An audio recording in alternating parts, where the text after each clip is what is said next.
కూడి వచ్చిన మీ అందరికీ మన ప్రభువైన క్రీస్తు నామములో నా ప్రత్యేకమైనటువంటి వందనాలు తెలియజేస్తున్నాను. వాతావరణం ప్రతికూలంగా ఉన్నప్పటికీ కూడా తండ్రి అయిన దేవుడు మనల్ని ప్రేమించి ఇలా ఆయన సన్నిధిలో కూడుకుని ఆయన ఆరాధించడానికి, ఆయన మాటలు తన గ్రంథంలోంచి మనం ఆలోచన చేయడానికి, మన ఆత్మీయంగా బలపడడానికి ఆ తండ్రి అయిన దేవుడు మనకిచ్చిన ఈ గొప్ప సమయాన్ని బట్టి తండ్రి అయిన దేవునికి ప్రభువైన క్రీస్తు ద్వారా మహిమ కలుగును గాక. గత వారం మనం జాగ్రత్త అనేటువంటి ఒక విషయం గురించి నేర్చుకుంటూ వచ్చాం. జాగ్రత్త అనేది జాగ్రత్తకు సంబంధించి ఆత్మీయ విషయాల పట్ల, వ్యక్తిగత విషయాల పట్ల, ఇతరుల పట్ల జాగ్రత్త కలిగి ఉండాలి అనేది మనం నేర్చుకున్నప్పుడు ఆ రెండు విషయాలు కాకుండా మనం ఇతరుల విషయాలు ఎంత జాగ్రత్తగా ఉండాలన్నది నేర్చుకోవడానికి దేవుడు సహాయం చేశారు. ఇతరుల విషయంలో జాగ్రత్తగా ఉండాలి. వాళ్ళు ఎవరు అని అన్నప్పుడు ఫిలాసఫీ మాట్లాడేవాళ్ళు, అంటే నిరర్ధక తత్వజ్ఞానం చేత చెరపట్టుకుని పోయే వాళ్ళ విషయంలో జాగ్రత్తగా ఉండాలని, తర్వాత అబద్ధ బోధకుల విషయంలో జాగ్రత్తగా ఉండాలని, తర్వాత వంచుకుల విషయంలో జాగ్రత్తగా ఉండాలని, తర్వాత కుక్కల విషయమే జాగ్రత్తగా ఉండాలని మనం నేర్చుకున్నాము. ఈరోజు మనం ఆలోచించబోతున్న సంగతి ఏంటంటే బోధకుల విషయంలో జాగ్రత్త అనేది చాలా ప్రాముఖ్యమైనది సంఘానికి. ఎందుకంటే జాగ్రత్త తీసుకోకపోతే వచ్చే ప్రమాదాల్లో తాత్కాలికమైనటువంటి ఇబ్బందులు ఉన్నాయి, శాశ్వత కాలం ఇబ్బంది పడే పరిస్థితులు కూడా ఉన్నాయి. జాగ్రత్త తీసుకోకపోతే వచ్చే నష్టం తాత్కాలికంగా ఉండొచ్చు, జాగ్రత్త తీసుకోకపోతే వచ్చే నష్టం అది శాశ్వత కాలం ఉండిపోవచ్చు.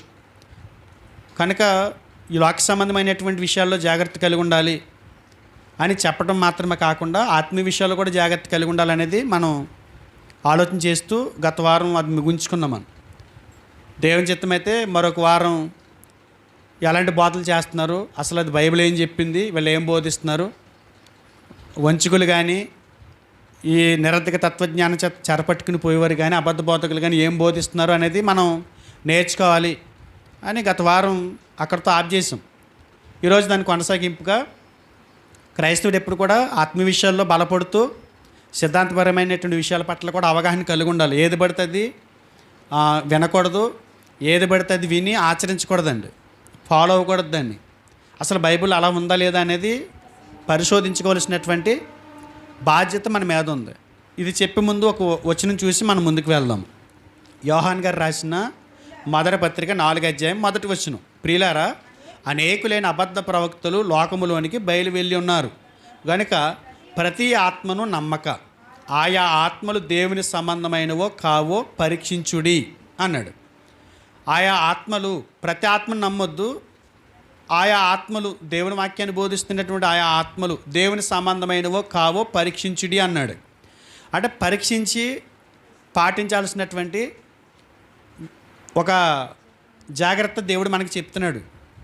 ఏం చేయాలి? పరీక్షించాలి, పరిశోధించాలి, వారు చెప్తున్నది ఎంతవరకు కరెక్ట్ అనేది ఆలోచించాలి. బోధ ఎలా ఉంటుందని అంటే ఒక్క చిన్న అక్షరం తేడా ఉంటుంది అంతే. ఒక్క చిన్న అక్షరంతో మొత్తం సిద్ధాంతమే మారిపోయినటువంటి సందర్భాలు ఉన్నాయి. ఒక చిన్న పదం ద్వారా సిద్ధాంతాలు మారిపోయినటువంటి సంఘటనలు జరిగినాయి. అలా కొత్త డెనామినేషన్లు ఏర్పడడానికి, కొత్త డాక్టరీన్లు ఏర్పడడానికి గల ప్రధానమైన కారణం ఏంటంటే చిన్న చిన్న పదాల్లో తప్పుగా అర్థం చేసుకోవటమే. కాబట్టి సంఘం ఎప్పుడు కూడా ఆత్మీయంగా బలపడటం గురించినటువంటి ఆలోచనలు కలిగి ఉంటూ సిద్ధాంతపరమైన విషయాల పట్ల పూర్తి అవగాహన కలిగి ఉండటం అనేది మన బాధ్యత అది. కాబట్టి కొన్ని విషయాలు లోకంలో బోధించబడుతున్నటువంటి కొన్ని విషయాలు ఆలోచన చేద్దాం.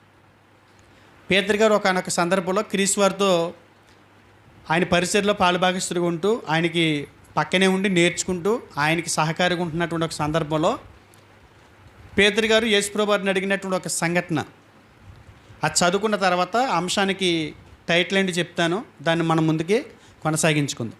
మత్తయి సువార్త 19వ అధ్యాయం. ప్రతి ఒక్కరు కూడా జాగ్రత్తగా ఆలోచిస్తూ వినాలి, గ్రంథాన్ని చూడాలి ప్రతి ఒక్కరు కూడా. మత్తయి సువార్త 19వ అధ్యాయము 23 నుండి 29 వరకు నేను చదువుతాను. యేసు తన శిష్యులను చూచి, ధనవంతుడు పరలోక రాజ్యంలో ప్రవేశించుట దుర్లభమని మీతో నిశ్చయంగా చెప్పుచున్నాను. ఇదిగాక ధనవంతుడు పరలోక రాజ్యంలో ప్రవేశించుట కంటే సూది బెజ్జములో ఒంటె దూరుట సులభమని మీతో చెప్పుచున్నాను నేను.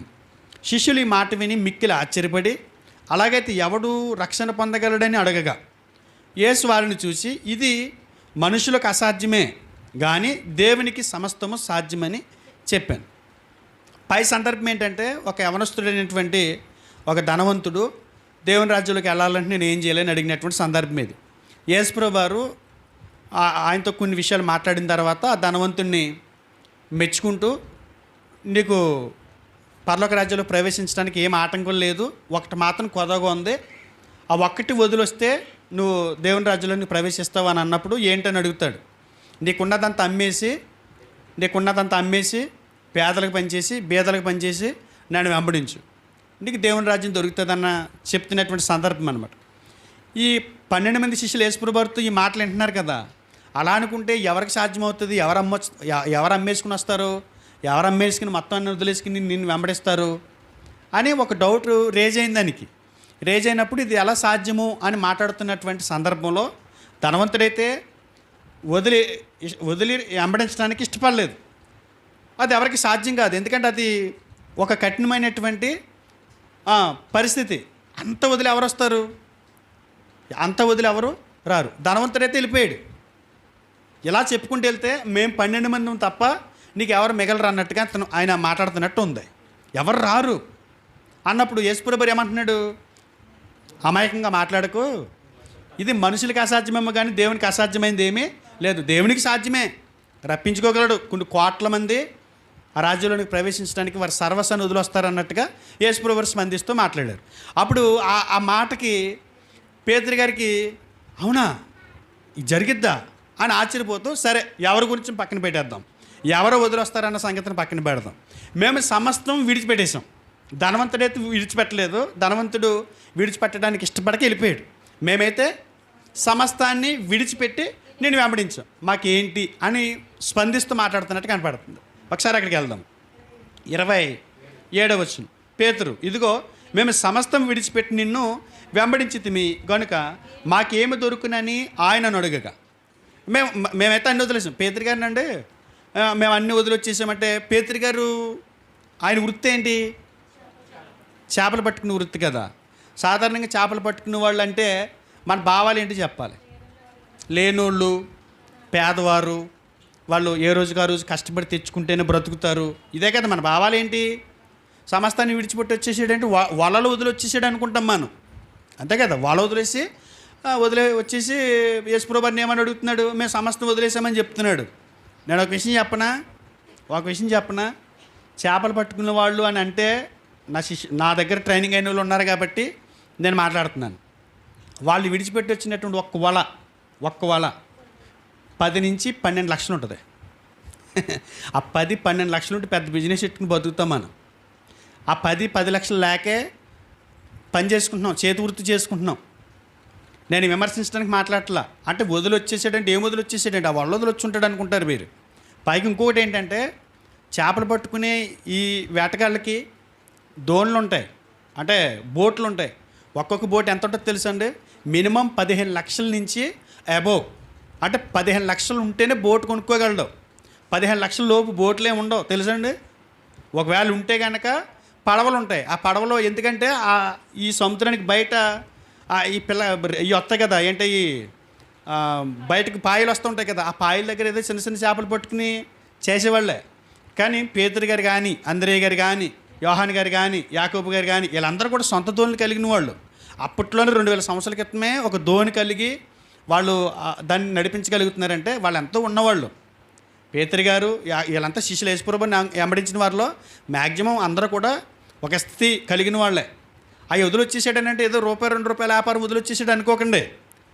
అవి ఏం కాదు, అక్కడ చాలా వదిలొచ్చాడు. అయినా దోణులు వదిలేసుకున్నాడు, బోట్లు వదిలేసుకున్నాడు, వలలు వదిలేసుకున్నాడు. బోట్లు వలలు వదిలేసుకున్నాడంటే డబ్బుతో మీరు పోల్చకండి, జీవనోపాధి వదిలేసుకున్నాడు. అన్నిటికంటే గొప్పది అది. బతకడానికి కావాల్సినటువంటిది వదిలేసుకుని యేసుప్రభువు దగ్గరికి వచ్చాడు. అంటే పేతురు గారు కొన్ని సందర్భాల్లో ఈ విషయానికి సంబంధించి నేను పేతురు గారిని తక్కువ చేసి మాట్లాడాను, అందుగురించే ఈ వివరణ ఇవ్వటం జరిగింది. మాకేంటి అని నేను వెంబడించా, మాకేంటి అని సింపుల్గా అడిగినట్టుగా నేను భావించాను. కానీ వాస్తవానికి పేతురు గారు చాలా గొప్పగానే అడిగాడు ఒక ప్రశ్న. మేము సమస్తాన్ని విడిచిపెట్టి నేను వెంబడిస్తున్నాం కదా, మరి మాకేంటి అంటే ఇక్కడ పేతురు గారిగా చూడకండి మీరు. పేతురు గారిని ఒక జాలర్గా చూడకండి.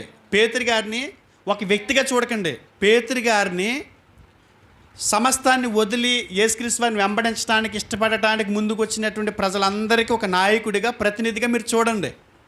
అక్కడ పేతురు గారు అడుగుతుంటా, నేనే అడుగుతున్నాను. అక్కడ పేతురు గారు కాదు అడుగుతుంటా, మరలే అడుగుతున్నాడు. పేతురు గారు కదా అక్కడ అడుగుతుంటా, షాలేం గారు అడుగుతున్నాడు. అక్కడ పేతురు గారు కదా అడుగుతుంటా, అమ్మాజీ అక్క అడుగుతుంది అనుకుందాం. అంటే మనందరికీ ప్రతినిధి ఎవరంటే పేతురు గారు. అంటే మనం అడగలేనిది ఎవరు అడుగుతున్నారు? కొన్ని సందర్భాల్లో కొంతమంది నిలబడి మాట్లాడుతున్నారంటే ఏంటి, మరి వాళ్ళని అడగొచ్చు కదని అంటే వాళ్ళు అంటారు అప్పుడు నిలబడి, మేము అన్నీ ఒక ఆలోచనతో అతను నిలబెట్టి మాట్లాడిస్తున్నామండి అన్నట్టు. పేతురు గారు ఈ యేసుప్రభుని వెంబడించడానికి, అన్ని వదిలేసి వెంబడించడానికి ఇష్టపడినటువంటి ప్రజలకి ప్రతినిధిగా కనపడుతుంది. ఆయన అడుగుతున్నాడు, ఏమని అడుగుతున్నాడు? 27వ వచనం మళ్ళీ చదువుతున్నాను. పేతురు, ఇదిగో మేము సమస్తము విడిచిపెట్టి నిన్ను వెంబడించిద్దుము గనుక మాకేమి దొరుకునని ఆయనను అడగగా, ఆ మాట అడిగిన వెంటనే యేసుప్రభువు వారు వారించారండి. అంటే ధనవంతుడైతే వదలకుండా వెళ్ళిపోయాడు, మేమైతే వదిలి నేను వెంబడిస్తున్నాం, మేము అన్నీ వదిలేసుకున్నాం నీకోసం అని యేసుప్రభువు వారిని ఎదురు ప్రశ్నిస్తూ అడిగినప్పుడు యేసుప్రభువు వారు ఏమనాలి? ఖండిస్తాడో అనుకుంటారు చాలామంది, కానీ ఖండించలేదు. కారణం ఏంటి? అది మంచి ప్రశ్న. అది ఖచ్చితంగా దేవుడు ఆయన్ని వెంబడించే వారికి చేయాలనుకుంటున్నటువంటి ఒక కార్యం కనుక, అది ఒక వాగ్దానం కనుక, అది ఖచ్చితంగా ప్రశ్న పేతురు గారు అడగాలి. ఆ ప్రశ్నకి యేసుప్రభువు వారు సమాధానం చెప్పాలి. అందుకే యేసుప్రభువు వారు వారించలేదు, ఆయన్ని ఖండించలేదు, ఆయన్ని తప్పుపట్టలేదు. ఏమన్నాడు చూద్దాం. 28వ వచనం. యేసు వారితో ఇట్లా, నేను ఆయన అడిగిన ప్రశ్నకి యేసుప్రభువు వారు జవాబిస్తూ ఇలా చెప్తున్నాడట. ఏమని? ప్రపంచ పునర్జననమందు మనుష్య కుమారుడు తన మహిమ గల సింహాసనం మీద ఆసీనుడై ఉండినప్పుడు నన్ను వెంబడించిన మీరును 12 సింహాసనం మీద ఆసీనులై ఇజ్రాయేల్ 12 గోత్రముల వారికి తీర్చుదురు. నా నామము నిమిత్తము అన్నదమ్ములనైనను, అక్క చెల్లెండ్రనైనను, తండ్రినైనను, తల్లినైనను, పిల్లలనైనను, భూములనైనను, ఇండ్లనైనను విడిచిపెట్టిన ప్రతివాడును 100 రెట్లు పొందును. ఇదిగాక నిత్య జీవమును స్వతంత్రించుకొనను అని చెప్పాడండి. మొదటివారు అనేకులు కడపటి వారు అవుతారు, కడపటి వారు మొదటి వారు అవుతారు కదా. యేసుప్రభువు వారు పేతురు గారిని వారించకుండా చెప్తున్న ఒక మంచి వాగ్దానంతో కూడుకున్నటువంటి ఒక విషయం చెప్పాడండి ఆయన. అంటే వాళ్ళు వదిలేసిన వాటికి, వారు చేసినటువంటి త్యాగానికి యేసుప్రభువు ఏమంటున్నాడనంటే, మీరు వదిలేసింది గుర్తింపబడకపోదు. నేను నా తల్లిదండ్రులు వదిలేసాను అనుకోండి, నా తోడబుట్టిన వాళ్ళు వదిలేసాను అనుకోండి, నా స్నేహితులు వదిలేసాను అనుకోండి, నా వ్యాపారాలు వదిలేసాను అనుకోండి, నా జీవనోపాధి సంబంధమైనటువంటి ప్రతి వస్తువు వదిలేసుకున్నాను. నేను వదిలేసుకున్న దానికి, నేను చేసినటువంటి త్యాగానికి గుర్తింపబడకపోదు. నువ్వు వదిలేసుకున్నావా నా కోసం? నువ్వు వదిలేసుకున్నది 100 రెట్లు నేను నీకు ఇస్తాను. నువ్వు వదిలేసుకున్న దానికి 100 రెట్లు. నువ్వు 1 వదులుకుంటే నేను 100 ఇస్తా, నువ్వు 1000 వదులుకుంటే 1,00,000 ఇస్తా. మీ త్యాగాలు మరవబడవు, మీ త్యాగాలకు తగ్గట్టుగా ఒకటి సిద్ధంగా ఉంది అని మాట్లాడుతూ, స్పందిస్తూ చెప్తున్నటువంటి మాట. ఏం చెప్తున్నాడు ఆయన యేసుప్రభువు వారు పేతురు గారితో? వాళ్ళంట 12 ఇజ్రాయేల్ 12 సింహాసనాల మీద ఆసీనులే ఇజ్రాయేల్ 12 గోత్రాల వారికి తీర్పు తీరుస్తారంట. 12 సింహాసనాల మీద ఆసీనులయ్యి ఇజ్రాయేల్ 12 గోత్రాల వారికి ఏం తీరుస్తారట? తీర్పు తీరుస్తారంట. ఇది ఎప్పుడు జరిగిద్దంట? ప్రపంచ పునర్జననమందు యేసుక్రీస్తు వారు సింహాసనం మీద కూర్చున్నప్పుడు ఆయనతో పాటు వీళ్ళకు కూడా తీర్పు తీరుస్తారు అన్నట్టుగా యేసుప్రభువు వారు మాట్లాడుతుంది. అర్థమవుతుందా మీకు? ఆయన అడిగిన ప్రశ్నకి యేసుప్రభువు వారు జవాబిస్తూ అంటున్నాడు ఏమనంటే, ఇజ్రాయేల్ 12 గోత్రాల వారికి నేను సింహాసనం మీద నా తండ్రి దగ్గర కూర్చున్నప్పుడు మీరు ఆ 12 గోత్రాల వారికి తీర్పు తీరుస్తారు సింహాసనం మీద కూర్చుని నాతో పాటు కదా. అదే కదా మాట్లాడాడు. ఎందుకు ఈ పాఠం చెప్తున్నాను అని అంటే, దీని మీద భిన్నాభిప్రాయాలు ఉన్నాయి. కొన్ని మనం ప్రశ్నలు వేయాల్సిన అవసరం ఉంది ఈ పాఠానికి సంబంధించి. కొన్ని ప్రశ్నలు మనం సంధించాల్సినటువంటి అవసరం ఉంది. మనల్ని మనం ప్రశ్నించుకోవాలి అది. ఎందుకంటే ఈ పాఠం అర్థం అవ్వాలంటే మనకు కొన్ని ప్రశ్నలు చూస్తున్నారా, అది ఒకసారి స్క్రీన్ మీద చూడండి. 1928లో కొన్ని ప్రశ్నలు రేట్ చేస్తున్నాను నేను. ఒకటి ఏంటంటే 12 సింహాసనములు అవి అక్షరార్థమైనవా అలంకారయుక్తమైనవా? అక్షరార్థమైనవా అలంకారయుక్తమైనవా అంటే పాయింట్ మీకు అర్థమై ఉండాలి. అక్షరార్థమైనవా అంటే ఏంటి? 4 కోళ్ళు, ఒక పెద్ద సింహాసనం, దాని మీద మంచి హుందాగా కనపడేటువంటి ఒక చైరు, అది అక్షరార్థంగా కనపడేది. అలంకారయుక్తమైనదంటే ఏంటి? చైర్ ఉండదు కానీ చైర్లో కూర్చుని చేయగలిగే పరిస్థితిని గురించి అలంకారయుక్తం అంటారు. అంటే అలంకారం, అక్షరార్థం రెండు ఉన్నాయి బైబిల్లో. మనం ఒక విషయం తీసుకుంటున్నప్పుడు, సిద్ధాంతపరమైన విషయాన్ని ఆలోచిస్తున్నప్పుడు చాలా లోతుకెళ్ళి ఆలోచించాలి దీన్ని. తర్వాత ప్రశ్న ఏంటంటే తీర్పు తీర్చుదురు అనే మాట వీరు వాస్తవమైనటువంటి పరిపాలన సూచిస్తుందా? తీర్పు తీర్చడం అంటే ఏంటి? ఎవరు తీర్పు తీరుస్తారు? రాజులు తీర్పులు తీరుస్తారు. అంటే తీర్పులు తీరుస్తారు అంటే అర్థం ఏంటి? లెక్క అది పరిపాలన చేస్తూ ఆ పరిపాలన కింద రాజు కింద ప్రజలకు ఎలా అయితే తీర్పులు తీరుస్తారో అలా తీర్చటమా? యేసుప్రభువు వారు పేతురు గారికి వాగ్దానం చేస్తూ సమస్తాన్ని విడిచిపెట్టి నన్ను వెంబడించారు కాబట్టి 12 సింహాసనాల మీద మీరు కూర్చుని తీర్పు తీరుస్తారన్నది అది అక్షరార్థమైందా అని అలంకారయుక్తమైందా? ఇది జాగ్రత్తగా ఆలోచించాలి. తర్వాత మూడోది, ఇజ్రాయేల్ 12 గోత్రములు ఎవరిని సూచిస్తున్నాయి? నాలుగోది, ప్రపంచ పునర్జననము అనగా ఏంటి? ప్రపంచ పునర్జననము అంటే ఏంటి? 5, ఇవి యెహమందలి క్రైస్తవ యుగాన్ని సూచిస్తుందా లేక భవిష్యత్తులోని పరలోక రాజ్యాన్ని సూచిస్తుందా? 6, మత శాఖలు యెహోవా సాక్షులు అనుకుంటున్నట్లుగా పునరుద్ధరించబడిన భూమిపై ఈ సంగతి జరుగుతుందా అనేది ఈ ప్రశ్నలు మనకు రేజ్ అవుతున్నాయి. ఈ ప్రశ్నలు రేజ్ చేసుకుని మనం ముందుకు వెళ్తే ప్రపంచ పునర్జననం అంటే ఏం జరుగుతుంది? ప్రపంచ పునర్జననం అంటే ఏంటి? ఆ 12 సింహాసనాలు ఏంటి? తీర్పు తీర్చడం అంటే ఏంటి? అది రాబోతున్న లోకంలో ఇవ్వబోతున్నాడా? లేదనుకుంటే ఈ భూమి మీదే మరలా ఈ భూమిని శుభ్రం చేసి ఆ భూమి మీదే మరలా దీన్ని కొనసాగిస్తాడా అనేటువంటి ఈ ప్రశ్నలకు, ఎలాంటి అనుమానాలకి చక్కటి సమాధానం దేవుడు బైబిల్లో ఇచ్చాడండి. నేను ఎందుకు ఈ పాయింట్ రేజ్ చేశానంటే, నేను ముందు అన్నాను కదా మీతోటి, ఈ రిఫరెన్స్ చదివిన తర్వాత నేను పాఠం పేరు చెప్తా అన్నాను. పాఠం పేరు ఏంటంటే ప్రపంచ పునర్జననము అంటే ఏంటి? మన పాఠం ఈరోజు ప్రపంచ పునర్జననం అంటే ఏంటి? భూమి పరదేశంగా మారుతుందా అనే విషయం గురించి మనం ఆలోచించబోతున్నాం. ఎందుకు ఈ పాఠం మనకు అవసరమని అంటే, ఇది సిద్ధాంతపరమైనటువంటి ఒక సంగతి. అంటే మన భవిష్యత్తుకి సంబంధించింది. మనం భక్తి చేస్తున్నాం కదా, అన్నీ వదులుకుని వస్తున్నాం. ఇవాళ సండే బయటికి వెళ్తే ఏదన్నా ఒక కిరాయి వేసుకుంటే 1000-1500 వస్తుంది. వ్యాపారం చేసుకుంటే ఒక 500-600 వస్తుంది. అవి కూడా వదిలి రాలనేటువంటి దౌర్భాగ్యుల గురించి నేను మాట్లాడట్లా, వదిలి వచ్చిన వాళ్ళ గురించి మాట్లాడుతున్నాను. బయటకు పోతే ఏదన్నా మనకి ఈ టైంలో, ఈ 2 గంటల టైంలో మనం ₹1 సంపాదించుకుంటాం కదా, వదిలొచ్చాం కదా. మరి వదిలొచ్చి దేవుని సన్నిధిలో కూర్చుంటున్నామంటే మనకు కూడా ఏదన్నా ప్రభు నుంచి ఏదైనా ఆశిస్తాం కదా. లోకపరమైన కాకపోయినా ఆత్మ సంబంధమైన ఆశిస్తాం కదా, దేవుని నుంచి కోరుకుంటాం కదా. మరి ఇది మనకు అవసరమా కాదా? మన భవిష్యత్తుకి సంబంధించింది. ఇది ఎప్పుడు జరుగుతుంది? ఈ భూమి మీద జరిగిద్దా? లేకపోతే యేసుక్రీస్తు వారు 2వ రాకడలో అలాంటిది ఏదైనా చేయబోతున్నాడా? లేకపోతే యేసుప్రభు వచ్చిన తర్వాత ఇవన్నీ కూడా తీసేసిన తర్వాత పరలోకంలో జరుగుతుందా? ఏంటి, ఎక్కడ నేను ఎక్కడ పొందుకుంటాను? 100 రెట్లు నాకు ఎక్కడ వస్తుంది అనేటువంటి అనుమానం మనకు తప్పక వస్తుంది. చదివితే ఆలోచిస్తే ఖచ్చితంగా వస్తుంది. కాబట్టి దీని మీద మనం ఎవరెవరు ఏం వ్యాఖ్యానిస్తున్నారు అన్నది తెలుసుకోవటం కూడా చాలా ప్రాముఖ్యం. ఇందులో అత్యంత ప్రాముఖ్యమైనటువంటి వ్యక్తులు ప్రపంచ పునర్జననము అంటే వాళ్ళు చెప్పేటువంటి విధానం గురించి నేను కొన్ని విషయాలు చూపించే ప్రయత్నం చేస్తున్నాను. మొదటగా యెహోవా సాక్షులు మనకు తెలుసు కదా. యెహోవా సాక్షులు ఒకసారి ఆ వెబ్సైట్లోకి వెళ్దాము. యేసుప్రభు చెప్పిన ఈ మాటకి వాళ్ళు ఏం చెప్తున్నారో వెబ్సైట్లో చూద్దాం. అది ఓపెన్ చేద్దాం. ఇది జెహోవా విట్నెస్ అని JW అని మీరు గూగుల్లోకి వెళ్ళి కొడితే యెహోవా సాక్షులకు సంబంధించినటువంటి పాఠాలు వస్తాయి. ఇదిగో JW పైన చూసారా మూలనే యెహోవా సాక్షులు. వాళ్ళు యేసుప్రభు చెప్పినటువంటి మాటని వాళ్ళు ఎలా అర్థం చేసుకుని చెప్తున్నారో ఒకసారి చూద్దాం. చదువుతున్నాను చూడండి జాగ్రత్తగా. భూమి పరదేశంగా మారుతుందని నమ్మటం సహేతుకమే. అంటే ఏంటి? భూమి అనేది పరదేశంగా మారుతుంది అనేది వాస్తవమే. అది అనుమానించాల్సిన, సందేహించాల్సినటువంటి అవసరం లేదు.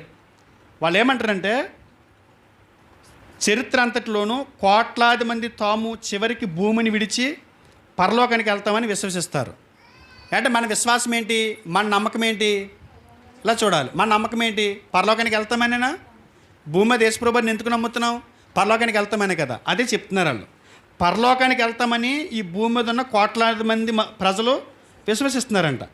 ఈ భూమి మన శాశ్వత నివాస స్థలంగా ఉండాలని మన సృష్టికర్త ఉద్దేశించనే లేదని కొందరు భావించారు. అంటే ఇక్కడ వాళ్ళు చెప్పేది ఏంటంటే, మనం పరలోకానికి వెళ్తాం. పరలోకానికి వెళ్తే ఏం అవసరం లేదు మనకి, ఈ భూమి అవసరంలా. ఎందుకని? మన నివాస స్థలం ఏమవుతుంది అప్పుడు? పరలోకం అవుతుంది. అంటే మనం తప్పుగా భావిస్తున్నామంట. ఏమని? మన క్రైస్తవ విశ్వాసం ఏంటి? పరలోకం వెళ్తామని చెప్పి విశ్వాసం ఏదైతే ఉందో అది రాంగు, అది తప్పు. ఎందుకంటే మనం పరలోకానికి వెళ్ళాం. ఇలా చూడాలి, మనం పరలోకానికి వెళ్ళాం.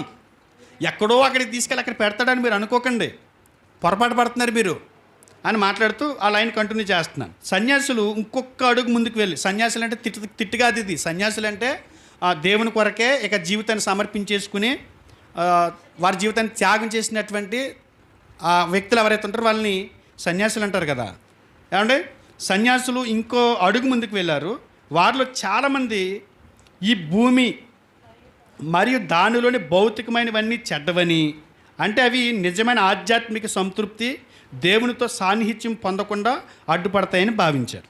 ఈ భూమి మీద కొన్ని ఉన్నాయి కదా, అవన్నీ దేవుని దగ్గరికి వెళ్ళటానికి, దేవుని ఆరాధించడానికి, దేవుని మహిమపరచడానికి ఆటంకంగా ఉన్నాయి. కాబట్టి ఇదే భూమి మీద మనం ఉన్నామనుకో, ఎప్పటికీ ఎవరిని తెలుసుకోలేము? దేవుని తెలుసుకోం. ఆదామవ్వలు దేవునికి దూరం అవడానికి గల కారణం ఏంటి? ఆ పండు తినేసి మంచి చెడ్డలు తెలిసిపోయినాయి కాబట్టి ఎవరికి దూరం అయిపోయారు? దేవునికి దూరం అయిపోయారు. కాబట్టి ఈ లోకంలోకి దేవునికి దగ్గర అవ్వటం కానీ, దేవునితో కలిసి ఉండటం కానీ, సహవాసం చేయటం కానీ సాధ్యం కాదు అని మనం అంటున్నాం ఖచ్చితంగా. ఎందుకంటే బ్రాంది కొట్లు, సినిమా హాళ్ళు, అపవిత్రమైనటువంటి స్థలాలు చాలా ఉన్నాయి. వాటిని మనం ప్రభావితం చేస్తాయని నేను అంటలేదు, కానీ అవి ప్రభావితం చేయగలిగే స్థితి మన దగ్గర ఉంది. కనుక ఈ లోకంలో దేవుని తెలుసుకోవటం అనేది చాలా కష్టమవుతుంది. ఒకవేళ తెలుసుకోగలిగితే 50% నడవగలడేమో, కానీ మిగతా 50% చాలా కష్టమైపోతుంది. కాబట్టి ఈ లోకం మనకి సరైనది కాదు. ఎవరికి? సమస్తాన్ని విడిచిపెట్టి యేసుప్రభువుని వెంబడిస్తున్న వారికి. అర్థమవుతుందా? కొద్ది ముందుకు వెళ్దాం. వాళ్ళు చెప్పేది అదే. ఏం చెప్తున్నారు? మనం ఏదైతే అనుకుంటున్నామో అది రాంగ్ అని చెప్తున్నారు. కింద లైన్ చదువుతున్నాను. పైన ప్రస్తావించబడిన తలంపులు గల వారికి భూమి పరదేశుకు సంబంధించి దేవుడు చెప్పిన విషయాల గురించి తెలీదు. వారు కావాలని వాటిని నిర్లక్ష్యం చేస్తున్నారంట. నిజానికి దేవుడు తన వాక్యమైన బైబిల్లో ఈ విషయం గురించి ఏమి నమోదు చేయడానికి మానవులను ప్రేరేపించాడో పరిశీలించడానికి నేడు చాలామంది ఆసక్తి చూపించటం లేదు అని మాట్లాడాడు కదా. కొద్దిగా పైకి ఎందుకు ఈ గందరగోళం? పైకి ఎందుకు ఈ గందరగోళం? ఎందుకు ఇలా మనం భావిస్తున్నాం? పరలోకం వెళ్ళిపోతాం మనం, ఈ భూమి శాశ్వతం కాదు, ఈ భూమిని తీసేస్తాడు దేవుడు, మన పరలోకంలోనే మన నిత్య స్థానం అని మనం అనుకోవడానికి గల కారణాలు ఏంటంటే కొద్ది గందరగోళంలో ఉన్నామంట. మన గందరగోళంలో పడిపోయామంట. ఏంటంటే గందరగోళం చదువుతుందని చూడండి. జీవన మరణాలకు సంబంధించి అనేక పరస్పర విరుద్ధమైన సిద్ధాంతాలకు కారణంగా ఈ భూమి పట్ల దేవుడు సంకల్పం విషయంలో ప్రజలు తికమకబడుతున్నారంట. భూమి పట్ల దేవుని సంకల్పం ఏంటన్నది ఎవరికి తెలియదంట? క్రైస్తవులకు తెలీదు. యేసుక్రీస్తుని నమ్మని క్రైస్తవులకు తెలియదు. ఏమని? ఈ భూమి ఉండదు, తీసేస్తాడు అని ఈ భూమి విషయంలో కొద్దిగా తికమకబడుతున్నాం. భూమిని తీసేస్తాడు అనుకుంటే తప్పు అన్నట్టుగా. తర్వాత మానవ శరీరం నుండి వేరుగా ఉండేదేదో మనలో ఉందని, మరణం తర్వాత కూడా అది ఉనికిలోనే ఉంటుందని చాలామంది నమ్ముతారు. నేను అడుగుతున్నాను మిమ్మల్ని, నేను అని మాట్లాడుకుంటున్నాం కదా, నేను ఒక్కనేనా? నాలో ఆత్మ ఉన్నదా? ఆత్మ శరీరం రెండు కలయికలు అంటున్నాం కదా మనం.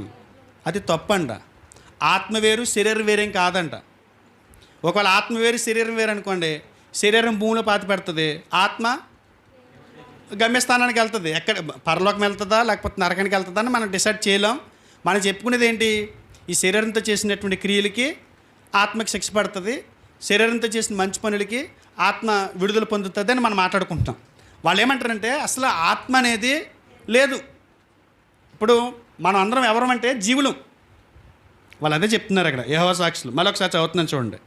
మానవ శరీరం నుండి వేరుగా ఉండేదేదో మనలో ఉందని, మరణం తర్వాత కూడా అది ఉనికిలోనే ఉంటుందని చాలామంది నమ్ముతారు. ఈ అదృశ్యమైనదేదో మానవ శరీరం సృష్టింపబడక ముందే ఉనికిలో ఉండిందని మరికొందరు నమ్ముతారు. మానవులలో ఉండి ఈ అదృశ్య భాగం పరలోకంలో ఉన్నప్పుడు చేసిన పాపాలకు శిక్షగా మానవ శరీరంలో నిర్బంధించబడుతుంది అని గ్రీకు తత్వవేత్త ప్లేటో తలంచేవాడని ఒక రెఫరెన్స్ గ్రంథం తెలియజేస్తుంది. ప్లేటో అని కూడా చెప్పాడంట. ప్లేటో అని కూడా చెప్పాడంట ఏమనంటే తర్వాత లైన్కి వెళ్తాముడు. ప్లేటో చెప్పాడంట ఏమనంటే ఒక వ్యక్తి చనిపోయినప్పుడు ఏం జరుగుతుంది అనే విషయానికి సంబంధించి కూడా విభిన్న తలంపులు ఉన్నాయంట.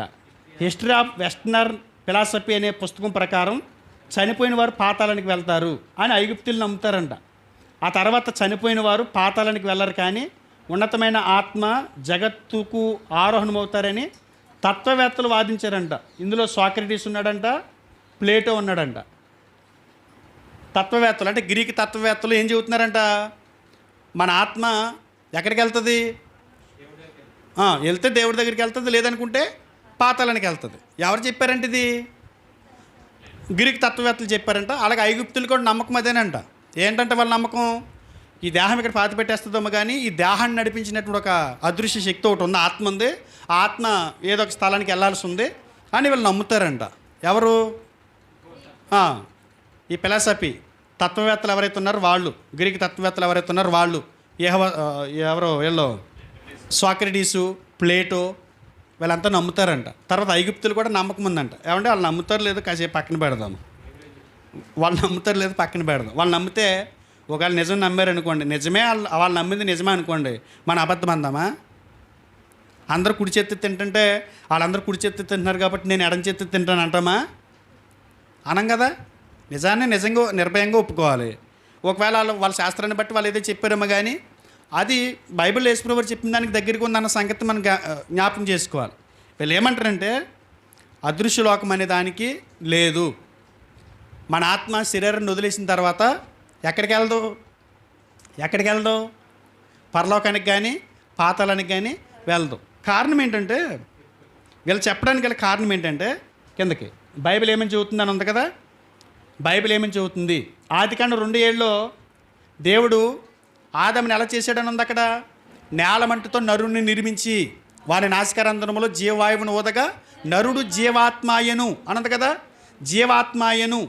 జీవాత్మ అనే పదానికి ఏమనుంది అక్కడ, హెబ్రీలో నెపెష్ అని ఉందంట.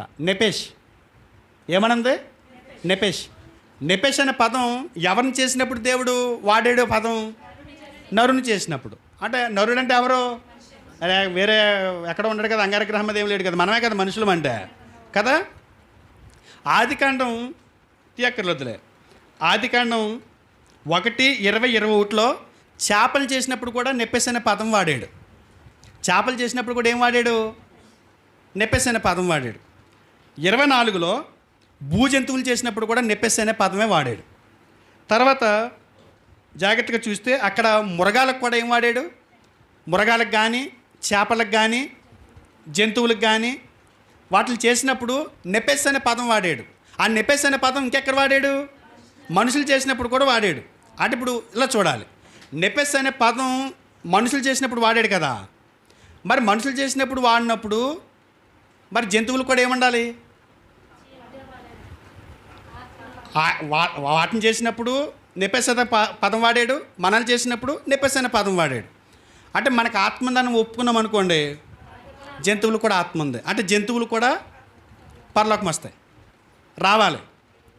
అంటే జంతువులకి ఆత్మ లేదు కదా, అదొక జీవి, బ్రతుకుతున్న ఒక జీవి. మనం బ్రతుకుతున్నటువంటి ఒక జీవులు.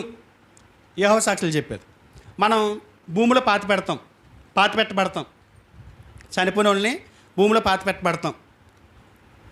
యేసుప్రభువు వచ్చినప్పుడు ఆ భూమిలో ఉన్న వాళ్ళని మరలా తిరిగి లేపి అదే భూమి మీద జీవింపు చేస్తాడంట. మీకు అర్థమైందా? ఆత్మలేమి లేవు, ఆత్మ అనేది ఒట్టి మాయ, శరీరం ఆత్మ కలిపి దేవుడు జంతువులు ఎలా చేశాడో మనల్ని కూడా అలాగే చేశాడు. జంతువులు మనం సమానమే. ఏదైనా తోటలో దేవుడు ఆదామం చేసినప్పుడు ఆ ఉద్దేశంతోనే చేశాడంట. ఆయనకు ఒక కోరిక ఉందంట. ఏంట కోరిక అంటే జంతువులు మానవులు కలిసి తిరగాలి. సింహాలు, పులులు, ఈ క్రూరమృగాలు ఉన్నాయి చూసారు ఇప్పుడు, తోడేళ్ళు, హైనాలు, ఇవన్నీ కుళ్ళిపోయిన మాంసం కూడా తినేసే రకాలు అయ్యి. ఏది? హైనాలు. అసలు ఒక లేస్ ప్యాకెట్ తినేస్తే మనిషిని సింహాలు. అది ఎప్పటి నుంచి వచ్చింది? జలప్రాలయం వచ్చిన తర్వాత 9వ అధ్యాయం నుంచి అది స్టార్ట్ అయింది. అంటే దాడి చేసి చంపుకు తినటం అనేది, మనం వాటిని దాడి చేసి చంపుకుని తినటం అనేది 9వ అధ్యాయం నుంచి స్టార్ట్ అయింది. వాస్తవానికి ఏదైనా తోటలో అలా లేదు. సింహాలు కూడా మనతో కలిసి తిరిగేవి, క్రూరమృగాలు కూడా మనతో కలిసి నివాసం చేసేవి, శుభ్రంగా ఉండవు. ఇది దేవుడు చేసినప్పుడు అలా చేసాడంట. ఆయన కోరిక ఏంటంటే అదే. ఆయన భూమి విషయమే ఆయన సంకల్పం ఏంటంటే జంతువులు, మనుషులు కలిసి ఉండాలి, వాళ్ళతో పాటు దేవుడు ఉండాలి. అయితే ఆదాము చేసినటువంటి తప్పుని బట్టి ఆ స్థితి పోయిందంట. కాబట్టి ఇప్పుడు దేవునికి బాధగా ఉందంట.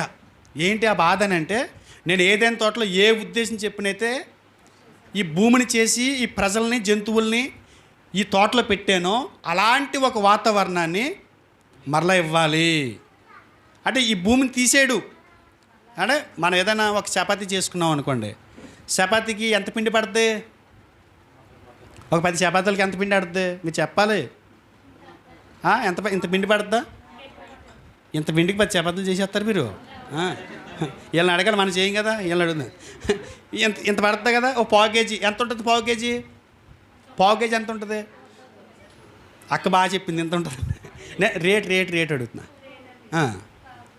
పోనీ కేజీ అండి, కేజీ ఎంత చపాతీ పిండి? 50 రూపాయలకి ఎన్ని చపాతీలు వస్తాయి? చాలా వచ్చేస్తాయి. ఇక అసలు మనం మామూలుగా చేయక్కర్లేదు, పూరీలు అయితే గుట్టల కింద వచ్చేస్తాయి కదా. అది చేసినప్పుడు చపాతీ కానీ మిగిలిపోయింది అనుకోండి, మీరు ఏం చేస్తారు? పట్టుకెళ్ళి బయట రోడ్డు మీద ఆడేమా, ఆ బుట్టలో పాడే. మీరు 4 రోజులు నిల్వ ఉంచుకుని మళ్ళీ వేడి చేసి తినే రకాలు. ఎందుకని? ఉపయోగపడుతుంది కాదండి, పాడు చేయటం ఎందుకని అంటే ఒక 50 రూపాయలు ఎట్టు కొనుక్కున్నటువంటి ఒక పిండినే చేస్తే వచ్చినటువంటి రొట్టినే నువ్వు పాడు చేయలేకపోతున్నావు. అలాంటిది ఈ జగత్తుని దేవుడు ఎలా తీసేస్తాడు అనుకుంటున్నావు అని ప్రశ్నిస్తారు వాళ్ళు. దీన్ని తీసేయడు, దీన్ని పాడు చేయడు, అంతే. ఇది ఎలా ఉంటుంది? మరి ఏం చేసుకుంటాడు అన్నావు అనుకో. ఇప్పుడు దేవునికి దూరం చేసింది కదా ఏదైనా తోటలో, అవన్నీ క్లియర్ చేసేసి భూమిని శుభ్రం చేసేసి మరలా భూమి మీద ఆ భూమి నుంచి మనం లేపి ఆ వాతావరణాన్ని కల్పిస్తాడంట. అది చెప్పాడంట యేసుప్రభువారు వారు పేతురు గారితో. వీళ్ళ బాధ అర్థమైతే దేవునికి స్తోత్రం. ఆల్దే మన బైబిల్ కాదు. ఇక మీరు వెబ్సైట్ ఈ లింకు మన గ్రూపులో పెడతాను, చూడండి. ఈ గొప్ప గొప్ప బోధలు కనబడతాయి మనకి. భూమిని ఎందుకు పాడు చేయడు, భూమిని ఎందుకు తీసేయడు, భూమి ఆకాశాలు ఎందుకు అంటే భూమి ఆకాశాలు చేయడానికి దేవుడు తన శక్తిని వాడాడండి. శక్తిని వాడాడు కాబట్టి, ప్రేమతో కాదండి, ఆ కష్టం ఆయనకి తెలుసు కాబట్టి ఆ కష్టాన్ని బట్టి ఎందుకు పాడు చేస్తాడు, దాన్ని వేరే ఎలాగ ఉపయోగించుకుంటాడు అనేది వాళ్ళ బాధ. కొన్ని సందర్భాల్లో విలువైంది కూడా పగలగొట్టేస్తాం మనం. కారణం ఏంటంటే అది ప్రమాదం అనుకున్నప్పుడు కాదండి. ఇప్పుడు అంతరిక్షంలోకి వెళ్ళి ప్రయోగాలు చేస్తారు, చపాతీ పిండి రేటు కాదు కదా అది. పైకి అంతరిక్షంలోకి ఏం పంపిస్తారు? శాటిలైట్లు పంపిస్తారు. అవి ఎక్కడ పడిపోతున్నాయి? అయ్యి బాబోయ్, లక్షల కోట్లు చేసాం, అది మరలా వెనక్కి వచ్చేసేలా పెట్టుకుందామని అనుకున్నారు వాళ్ళు. పని అయిపోయిన తర్వాత ఏం చేస్తారు? దాన్ని పడిపోతుంది, అది బ్లాస్ట్ అయిపోయేలాగా చేస్తారు దాన్ని. అది అంత రేటెడ్ చేసాం కదా, జాగ్రత్తగా దాచుకుందాము, ఎవరికైనా ఇల్లు కింద ఇద్దాము, వాడుకుంటారని ఉంచుతారా? ఉంచరు. అది ప్రమాదం. అది ప్రమాదం అనుకున్నప్పుడు ఎంత ఖర్చు అయినా తీసేస్తాం. కొన్ని సందర్భాల్లో మనకు ఉపయోగపడినప్పుడు, మనకు ఉపయోగపడింది ఎందుకు, మనకి నివాస స్థలంగా ఉన్నది మనకి ఎందుకు అని అనుకుంటారు మామూలుగా అయితే. మరి దేవుడు అంట యెహోవా సాక్షులు చెప్పిన ప్రకారం అలా చేయడంట. చాలా అనుమానాలు ఉన్నాయి కదా ఇందులో మనకి. జంతువులు మనం ఒకటంటే ఒక రకంగా మనకి బాధ అనిపిస్తుంది. కొంతమంది సహోదరులు ఏం చెప్తారని అంటే, కనీసం మన మీద కుక్కే బెస్ట్ కదా, కుక్క ఒక గుప్పిడి అన్నం పెడితే మర్చిపోదు, చూసావా దానికి ఆత్మలేకపోతే అంత ప్రాణం చూపిస్తుందా అని.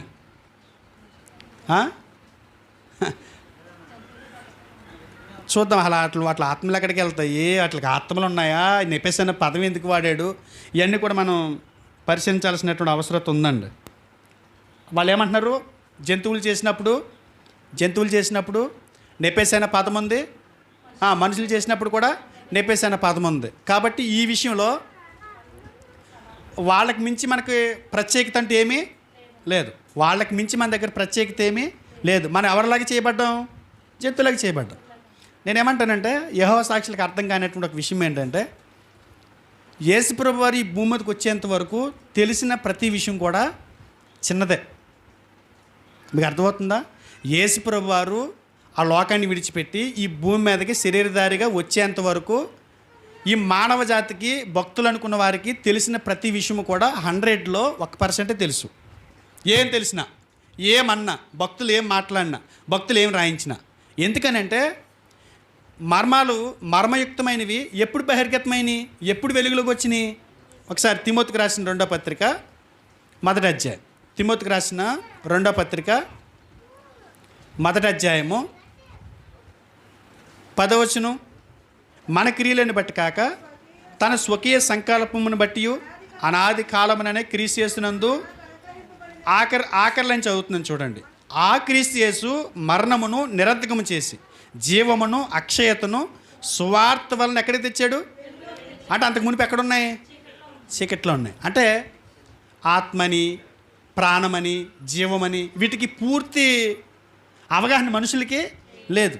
మరి ఎప్పుడు వచ్చినాయి బయటికి అంటే, యేసు ప్రభుని నేను అడుగుతున్నాను మిమ్మల్ని, అప్పుడు దాకా పక్కన పెట్టేయండి. యేసు ప్రభు ఈ లోకానికి రాక మునుపు జరిగే పరిస్థితి, వచ్చిన తర్వాత జరిగే పరిస్థితి గురించి ఇక్కడ పౌలు గారు మాట్లాడుతారు.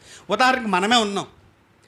యేసు ప్రభుని నమ్ముకోక మునుపు మన ఆత్మ ఒకటి అనేది ఉందని, తప్పు చేస్తే నరకానికి వెళ్ళిపోద్దని, మంచి చేస్తే పరలోకానికి వెళ్తుందని మనకు తెలుసా? ఆత్మను గురించినటువంటి సత్యం మనకు తెలుసా? ఆత్మ అనేది మనలో ఒకటి ఉందని, దానికి కూడా ఆహారం పెట్టాలని, దానికి కూడా కొన్ని శ్రద్ధలు తీసుకోవాలని, దాన్ని క్రమపరుచుకోవాలని మనకు తెలుసా? ఎప్పుడు తెలిసింది? యేసు ప్రభుని నమ్ముకుని సంఘంలోకి వచ్చిన తర్వాత. అయ్యాలో తెలిసినాయి ఎవరు చెప్పారు? నేను చెప్పానా? ఎవరు చెప్పారు? దేవుడే చెప్పాడు. ఏమని? బైబిల్లో. ఒకసారి చూద్దాం. మత్తయి సువార్త 10వ అధ్యాయం. అక్కడ ప్లేటోనో సోక్రటీసో మనకు వద్దండి. నెపెస్ అనే పదం కాదండి. ఇక్కడ నెపెస్ అనే పదం వాడిన దేవుడు కొత్త నిబంధనలోకి వచ్చిన తర్వాత మరొక పదం కూడా వాడాడు. మరి మత్తయి సువార్త 10వ అధ్యాయము 28వ వచనం, మరియు ఆత్మను చంపనేరక దేహమునే చంపువారికి భయపడకుడి. యేసుప్రభు ఏమంటున్నాడండి? ఆత్మను చంపనేరక దేహమునే చంపువారికి భయపడకుడి. చూడాలి, ఆత్మనే చంపనేరక దేహమునే చంపువారికి భయపడకుడి. ఎన్ని చెప్పాడు ఇక్కడ ఈయన? ఎన్ని విషయాలు చెప్పాడు? 2. ఒకటి ఆత్మ, మరి ఎడగొట్టాడు అంటే మనుషులకి ఆత్మ ఉంటుందా? చెప్తున్నారుగా. మరి ఇందాక నెపెస్ అనే పదవులు ఏం లేదు. మానవ దేహంలో ఆ ప్రత్యేకమైనటువంటి అదృశ్యమైనటువంటి ఆ ఆత్మ లేదనే కదా చెప్పింది. నెపెస్ అనే పదానికి అర్థమది వస్తుంది. మరి యేసుప్రభు వారికి తెలియదు ఆ పదం? మీ దేహాన్ని చంపేవాడికి భయపడకుడి, లేకపోతే మీ జీవాన్ని చంపేవాడికి భయపడకూడదు అని చెప్పొచ్చుగా. అయినా ఆత్మ అనేది వేరుగా లేదు కదా. ఆత్మ ఉంది, దేహం ఉంది. దేహాన్ని చంపగలరు, దేహాన్ని పాతిపెట్టగలరు, కానీ ఆత్మకి చావు లేదు. ఆత్మ అనేది ఎక్కడో ఒక చోట అలా ఉండాల్సిందే అని యేసుప్రభు ఎందుకు మాట్లాడుతున్నాడు అంటే, మానవునికి జంతువులకు ఉన్నటువంటి తేడా ఏంటంటే, జీవులకి ఉన్న ఆత్మ, మానవులకు ఉన్న ఆత్మ డిఫరెంట్. మానవులకు ఉన్న ఆత్మ తండ్రితో ఎదురుగా ఉండే ఆయనతో సహవాసం చేసేటువంటి ఒక ఆత్మనిచ్చాడు. అది జంతువులకి ఇవ్వాల. జాగ్రత్తగా ఆలోచించాలి. ఇది ఇక్కడ యేసుప్రభు ఎక్కడితో ఆగిపోలా.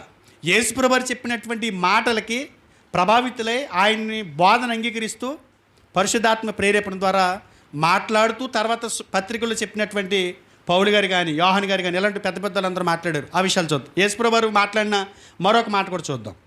యోహాను సువార్త 14వ అధ్యాయం. యోహాను సువార్త 14వ అధ్యాయము 2-3 వచనాలు చూడండి.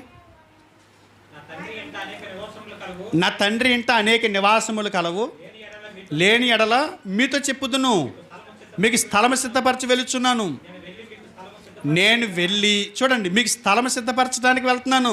నేను వెళ్ళి మీకు స్థలము సిద్ధపరిచిన ఎడల నేనుండు స్థలములో మీరును ఉండులాగున మరలా వచ్చి నా యొద్ద ఉండుటకు మిమ్మును తీసుకుని పోదును.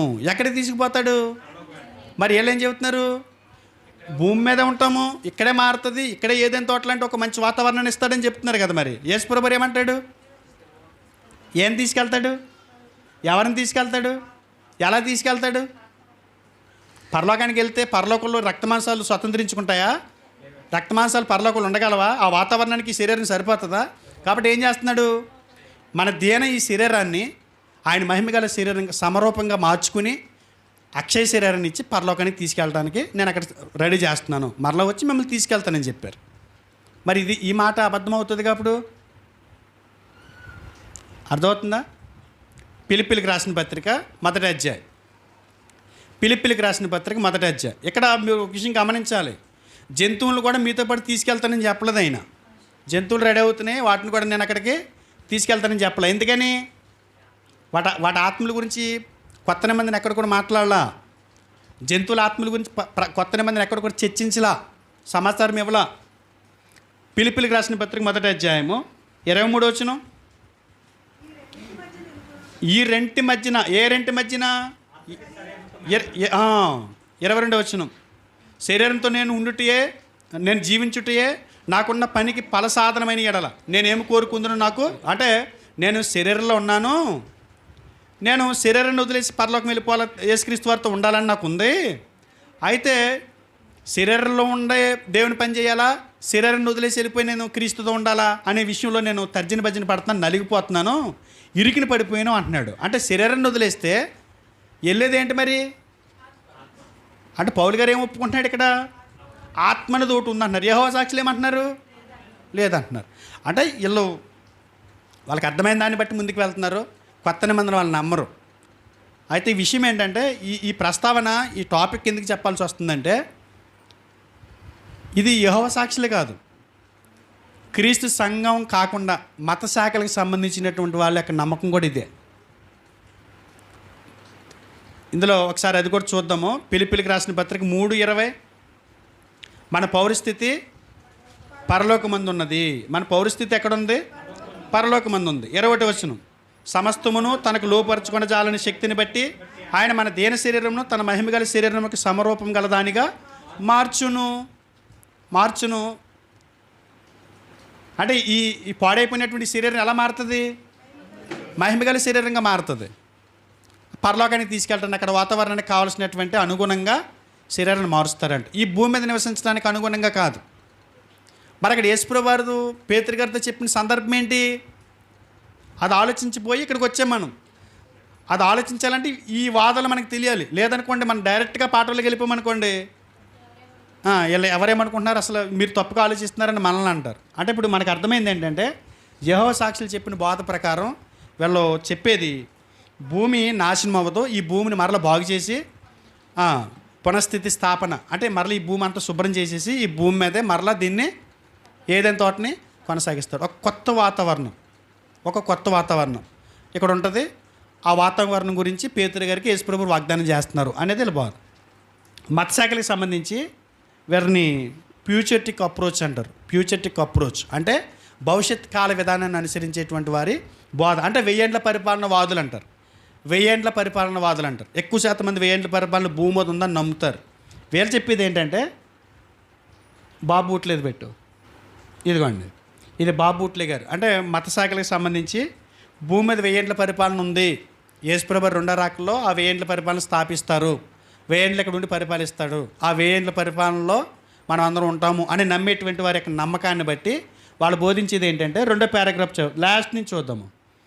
అవన్నీ కొత్త ఆకాశం కొత్త భూమి ప్రకటన 21వ అధ్యాయంలో 1 నుండి 6 వచనాల వరకు క్రొత్త ఆకాశం క్రొత్త భూమి, ఆ కొత్త ఆకాశం కొత్త భూమిలో ఎలాంటి వాతావరణం ఉంటుందో యోహాను గారు చెప్పినటువంటి సందర్భాన్ని వివరిస్తున్నాడు ఈయన. అంటే మత్తయి 19:21 దీనికి లింకప్ చేస్తున్నారు వాళ్ళ బాధలో.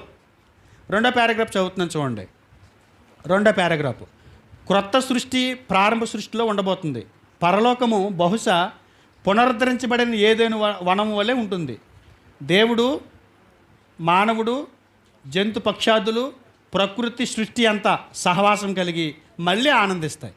ఏదైనా మనములో దేవుడు మానవాళి జంతు పక్షాదుల మధ్య సంపూర్ణ సహవాసములతో బైబిల్ ప్రారంభమైంది. ఏదైనా తోటలో 2వ అధ్యాయము 3వ అధ్యాయం మనం చూస్తాం. ఇదే వాతావరణం మనకు కనబడుతుంది. అయితే ఇప్పుడు ఆ వాతావరణం లేదు. ఒక వనము వాతావరణంలో దేవుడు మరియు మానవాళి ఉన్నట్లు బైబిల్ ముగించబడింది. అది ప్రకటన 21వ అధ్యాయం 1 నుంచి 6 వరకు, తర్వాత 22వ అధ్యాయం వరకు కూడా అది మాట్లాడతాడులే. నేను ఇవన్నీ వివరణిస్తాను. నేను సాధారణంగా ఏం చెప్పట్లా, ఇవన్నీ వివరణిస్తాను నేను. వాళ్ళు ఏం చెప్తున్నారో బైబిల్ ఏం చెప్తున్నాను. మరియు ప్రవచనాల అంతర్భావాలు జంతువులు పక్షులు కూడా ఉంటాయంట. ఏది యెషయా గ్రంథం 11:6-8, 65:25లో దేవుడు పునరుద్ధరించబడిన భూమి మీద జంతువులు కూడా మనుషులతో పాటు ఉంచాడు, వారి మధ్య దేవుడు ఉన్నాడు అని చెప్పడానికి యెషయా గారు కూడా ప్రవచనాలు చెప్పాడంట. అది కూడా వివరిస్తాను మీకు నేను. అది కోట్ చేస్తూ, విశ్వాసులు పరలోకానికి వెళ్ళరు, విశ్వాసులు పరలోకానికి వెళ్ళరంట. కొత్త యెరూషలేము పరలోకం నుంచి భూమి మీదకి వస్తుందంట. మనం పరలోకం వెళ్ళమంట, పరలోకమే మన కోసం భూమి మీదకి వస్తుందంట. భూమి ఎలా మారుతుందంట? అది పునఃసృష్టి మరియు శుభ్రపరచబడిన భూమి మీదకి వస్తుంది. అంటే ఈ భూమిని దేవుడు తీసేయడు, ఈ ఆకాశాన్ని తీసేయడు. ఈ భూమి ఆకాశాలు అలాగే ఉంటాయి, వీటిని శుభ్రం చేసి మళ్ళీ దాని మీద జరిగిస్తాడు. దాన్నే పునఃస్థితి స్థాపన అని బైబిల్ చెబుతుంది అని ఇలా బాధ. అర్థం లేదా? పేతురు గారు అడిగిన ప్రశ్నకి యేసుప్రభువు ఇచ్చిన జవాబు ఏంటంటే ఇది అంట. అర్థమవుతుంది? మీ మైండ్ నాతో వస్తుందా? అర్థమవుతున్నట్టుగా మేము కూడా పెద్ద ఫిలాసఫర్స్ అన్నట్టుగా అన్నట్టు వింటున్నారా? రెప్పలు ఇలా వాల్చాలే ఏదో రాళ్ళు కట్టి దిగ వెనకండి వెనకండి నీకు అవసరం లేదు, నీకు పరలోకంతో పని ఈ లోకంలోనే ఉంచుతాడు అంటున్నాడు కదా. మన కుక్కలు మన ఎదురుకుండా ఉంటాయి, మన బిల్డింగ్లు మనకు ఉంటాయి, మన చెట్లు మనకు ఉంటాయి, మన జామ చెట్లు మనకు ఉంటాయి, మన పాదులు మనకు ఉంటాయి. అక్కడ ఏమి రావు, మకానికి ముడతలు పడవు, క్రీములు వాడక్కర్లేదంటే ఈ లోకంలో వాళ్ళు చెప్పేది. జబ్బులు రావంట, రొంప, దగ్గు, తలపోటు, ఈరోజునాలు ఏమి ఉండవంట. నిజం. ఆ డాక్టర్ని అంతా వివరించడానికి సమయం లేదు కదా. మరి ముడతలు పడినటువంటి ఒక వాతావరణం ఉంటుందంట మనకి. అయ్యి బాబు, మన పాస్టర్ గారు చెప్పింది వినొద్దు, మనం ఇక్కడే ఉందాం, మన అన్నీ మనకే ఉంటాయంట. కాకపోతే కొద్దిగా పెయింట్లు వేసి మళ్ళీ మార్చిస్తాడంట అనుకుంటారు కొంతమంది. అనుకుంటే కనుక ఏముండదు, అసలు ఏముండదు. ఒక గుండు సూది కూడా ఉంచుకుంటే బ్లాస్ట్ చేస్తాడు ఇవన్నీ కూడా. భూమి నిరంతరం ఉంటుందని చెప్పాడా? ఒక విషయం అండి, వీళ్ళు చెప్పినా వాళ్ళు చెప్పినా ఏముంటుందండి వాళ్ళకి? ఒక విషయం ఒక వ్యక్తి ఒక విషయాన్ని ప్రస్తావన చేస్తున్నాడంటే ఏంటి వాళ్ళకి ప్రమాణం, ఏంటి ఆధారం? ఒక దొంగ బాధకుడు కూడా ఏం తీసుకుంటాడు? వాక్యాన్ని తీసుకుంటాడు. ఒక నిజ బాధకుడు వాక్యాన్ని తీసుకుంటాడు. మరి వీళ్ళు ఏం తీసుకున్నారంటారు? వాక్యమే తీసుకున్నారు. చూపిస్తాను మీకు. కీర్తన 102:26 వాళ్ళు చూపిస్తున్న రెఫరెన్స్ అండి. అవి నశించుని కానీ ఏవి ఆది యందు నీవు భూమికి పునాది వేసితివి, ఆకాశములు కూడా నీ చేతి పనులే. అవి నశించును కానీ నీవు నిలిచి ఉందువు. అవన్నీ వస్త్రము వలె పాతగిలును. ఒకడు అంగవస్త్రమును తీసివేసినట్లు నీవు వాటిని తీసివేసేదువు. బాగానే ఉంది ఇక్కడ. నీవు వాటిని తీసివేసేదువు, బాగానే ఉంది. అవి మార్చబడును అని అక్కడ వచ్చిన తలపోటు. అంటే నేను అడుగుతున్నాను ఒక మాట, మార్చివేయటం అంటే ఏంటి?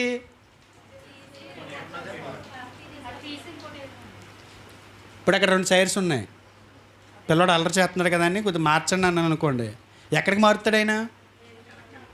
ఇక్కడే వేరే చోటకి. అదే కదా మార్చడం అంటే ఏంటి? అది ఉంటుంది, తీసేయరు మొత్తం, అది ఉంటుంది. ఒక చోట నుంచి మరొక చోటకి మారుతుంది కదా. తీసివేయటం అంటే ఇక అది ఉండదు ఇక్కడ, అది ఇక్కడ ఉండదు. అంటే యెహోవా సాక్షులు చెప్పేది ఏంటంటే వీటిని మారుస్తాడంతే. భూమి ఆకాశాలు నాశనం అవ్వవు, వీటిని మారుస్తాడు. ఎలాగా?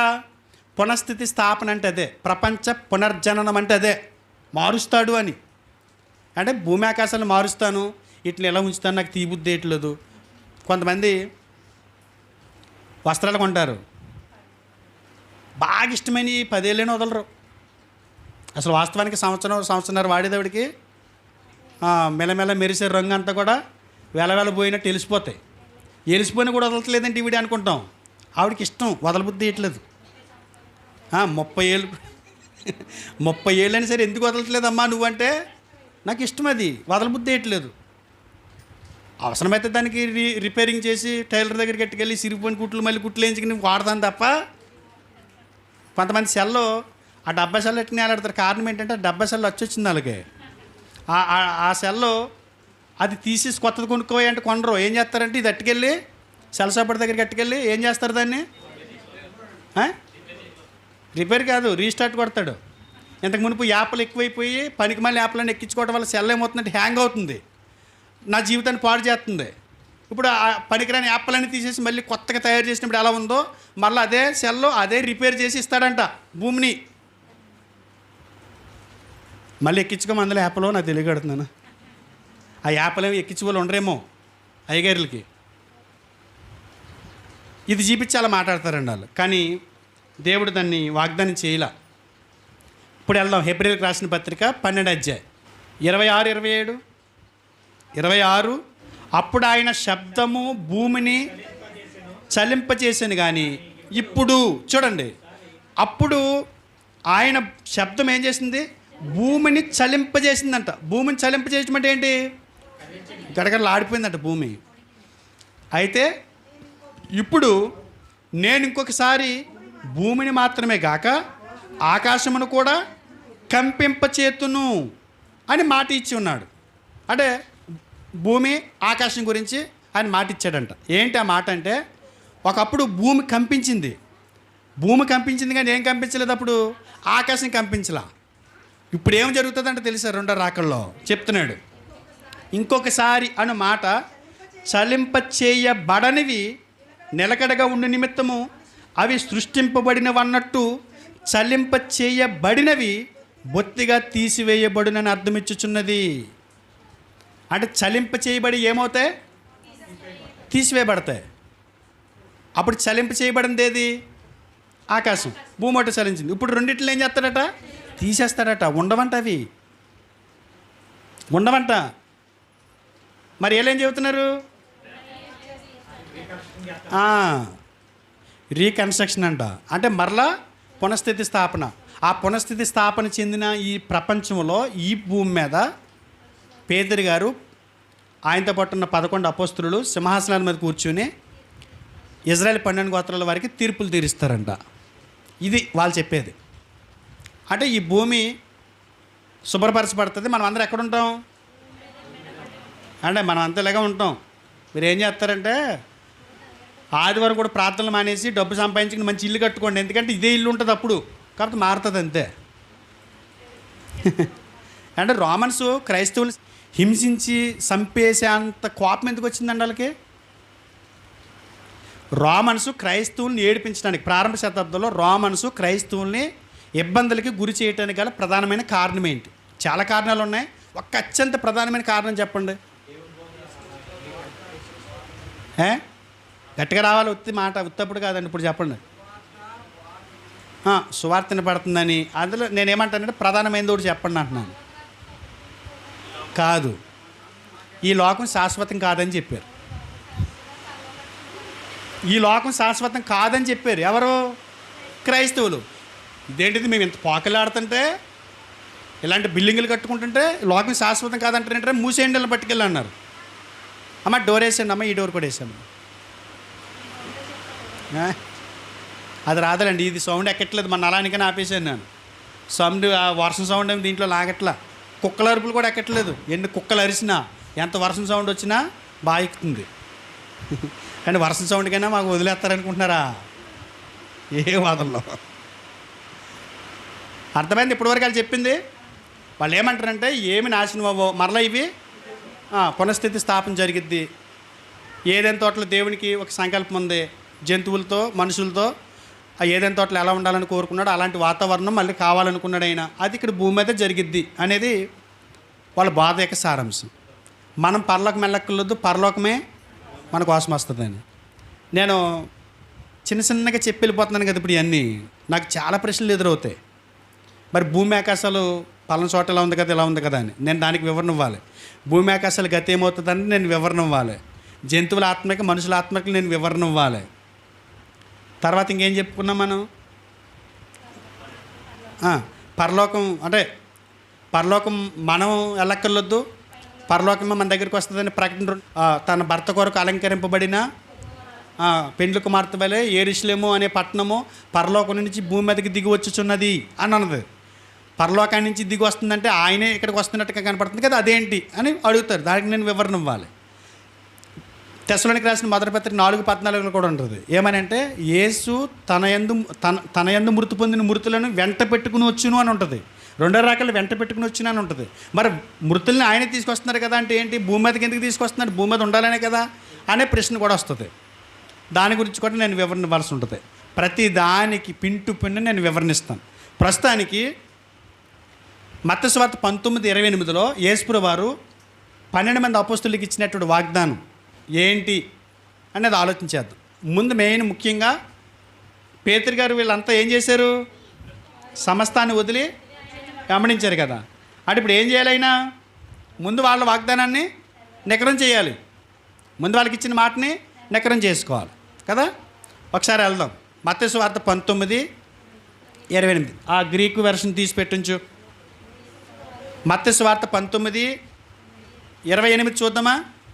19:28 యేసు వారి తిట్లనెను ప్రపంచ పునర్జననమందు. పుట్టినోట్లో ఒకటి ఉందండి, పుట్టినోట్లో ఒకటి ఉందా, పునఃస్థితి స్థాపనమందు.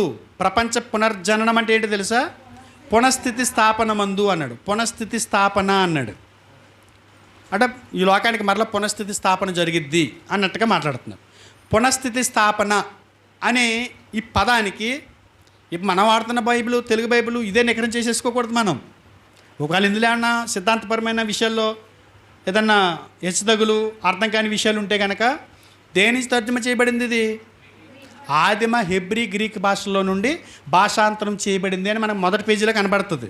అంటే మూల భాష ఏంటి దీనికి, కొత్త నిబంధనకి గ్రీకు, పాత నిబంధనకి హెబ్రీ. మనం ఎక్కడికి వెళ్ళాలి ఇట్లా అర్థం తెలియాలంటే గ్రీక్ బైబిల్లోకి వెళ్ళిపోవాలి, మూలాల్లోకి వెళ్ళిపోవాలి. మూలంలో ప్రపంచ పునర్జననము అని తెలుగులో రాసిన దానికి పునఃస్థితి స్థాపన అని ఉంది. పునఃస్థితి స్థాపన అనే దానికి గ్రీక్ బైబిల్లో ఏముందో చెప్తాను.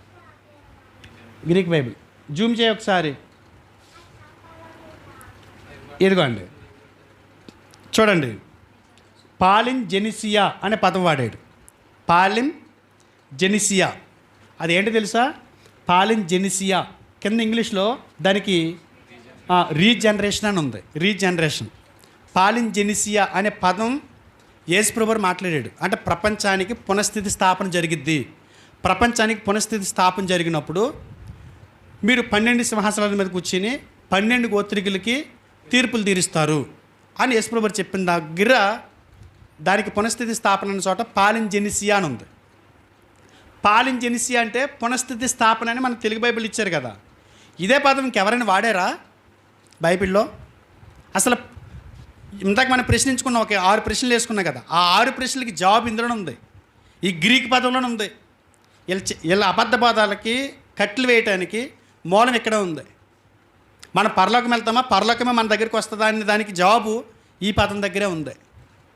పాలిన్ జెనిసియా అనే వర్డ్ వాడాడు ఇక్కడ ఎవరో యేసుప్రభువు. తీతుకు రాసిన పత్రిక 3:5 మనం నీతిని అనుసరించి చేసిన క్రియల మూలంగా కాక తన కనికరము చొప్పుననే పునర్జన్మ సంబంధమైన స్నానము ద్వారాను పరిశుద్ధాత్మ మనకు నూతన స్వభావం కలుగజేయటం ద్వారాను మనల్ని రక్షించాను. ఏమండి గ్రీకులు ఏమంది, జూమ్ చేయమది. రీజనరేషన్, పాలిన్ జెనిసియాస్. సేమ్ యేసుప్రభువు వాడిన పదమే ఎవరు వాడుతున్నారు, అపోస్తలుడైన పౌలు గారు కూడా వాడుతున్నాడు. పాలిన్ జెనిసియా అంటే ఏంటి అసలు తెలుగులో? ఇది సంయుక్త పదం. సంయుక్త పదం అంటే కొన్ని సందర్భాలు ఒకే పదం విస్తృత పరిధి కలిగి ఉంటుంది, కొన్నిసార్లు 2 పదాలు కలిపి వస్తాయి అంటే అది సంయుక్త పదం. ఇస్తేరి సాత్వికాన్ని మేము పెట్టుకున్నాం అంతే. అంటే 2 పదాలు కలిపిన ఒక పేరు. ఇలా కొన్ని పేర్లు సంయుక్త పదాలు కూడా ఉంటాయి, కొన్ని పదాలు కూడా కలిపే ఉంటాయి. పాలిన్ జెనిసియా అనేది 2 పదాల కలయిక. పాలిన్ అంటే పునర్ అని అర్థం, పునర్ అంటే మరలా. జెనిసియా అంటే జెనిసిస్ అంటే జన్మము, అంటే జన్మించటం, లేదనుకుంటే స్థితి, చట్టము అని అర్థాలు వస్తున్నాయి. మరల పునర్ జననం. పునర్ అంటే మరల, జననం అంటే పుట్టటం, లేకపోతే స్థితి, మరలా స్థితి, చట్టము అన్నట్టు కనపడుతుంది. పునర్స్థితి, పునర్స్థితి. ఇక్కడ యేసుప్రభు చెప్పింది కొద్దిగా కనిపించి చెబుదాం అనుకుంటే అది కాదు, మీరు కనిపించేది కాదు, వాస్తవానికి యేసుప్రభు చెప్పింది ఇది అని పౌలు గారు అక్కడ పాయింట్ రేజ్ చేశారు. ఏ సందర్భంలో చెప్తున్నాడు పౌలు గారు అది? తీతు 3:5 ఏ సందర్భం చదువుతారా? 4 కూడా చూద్దాం.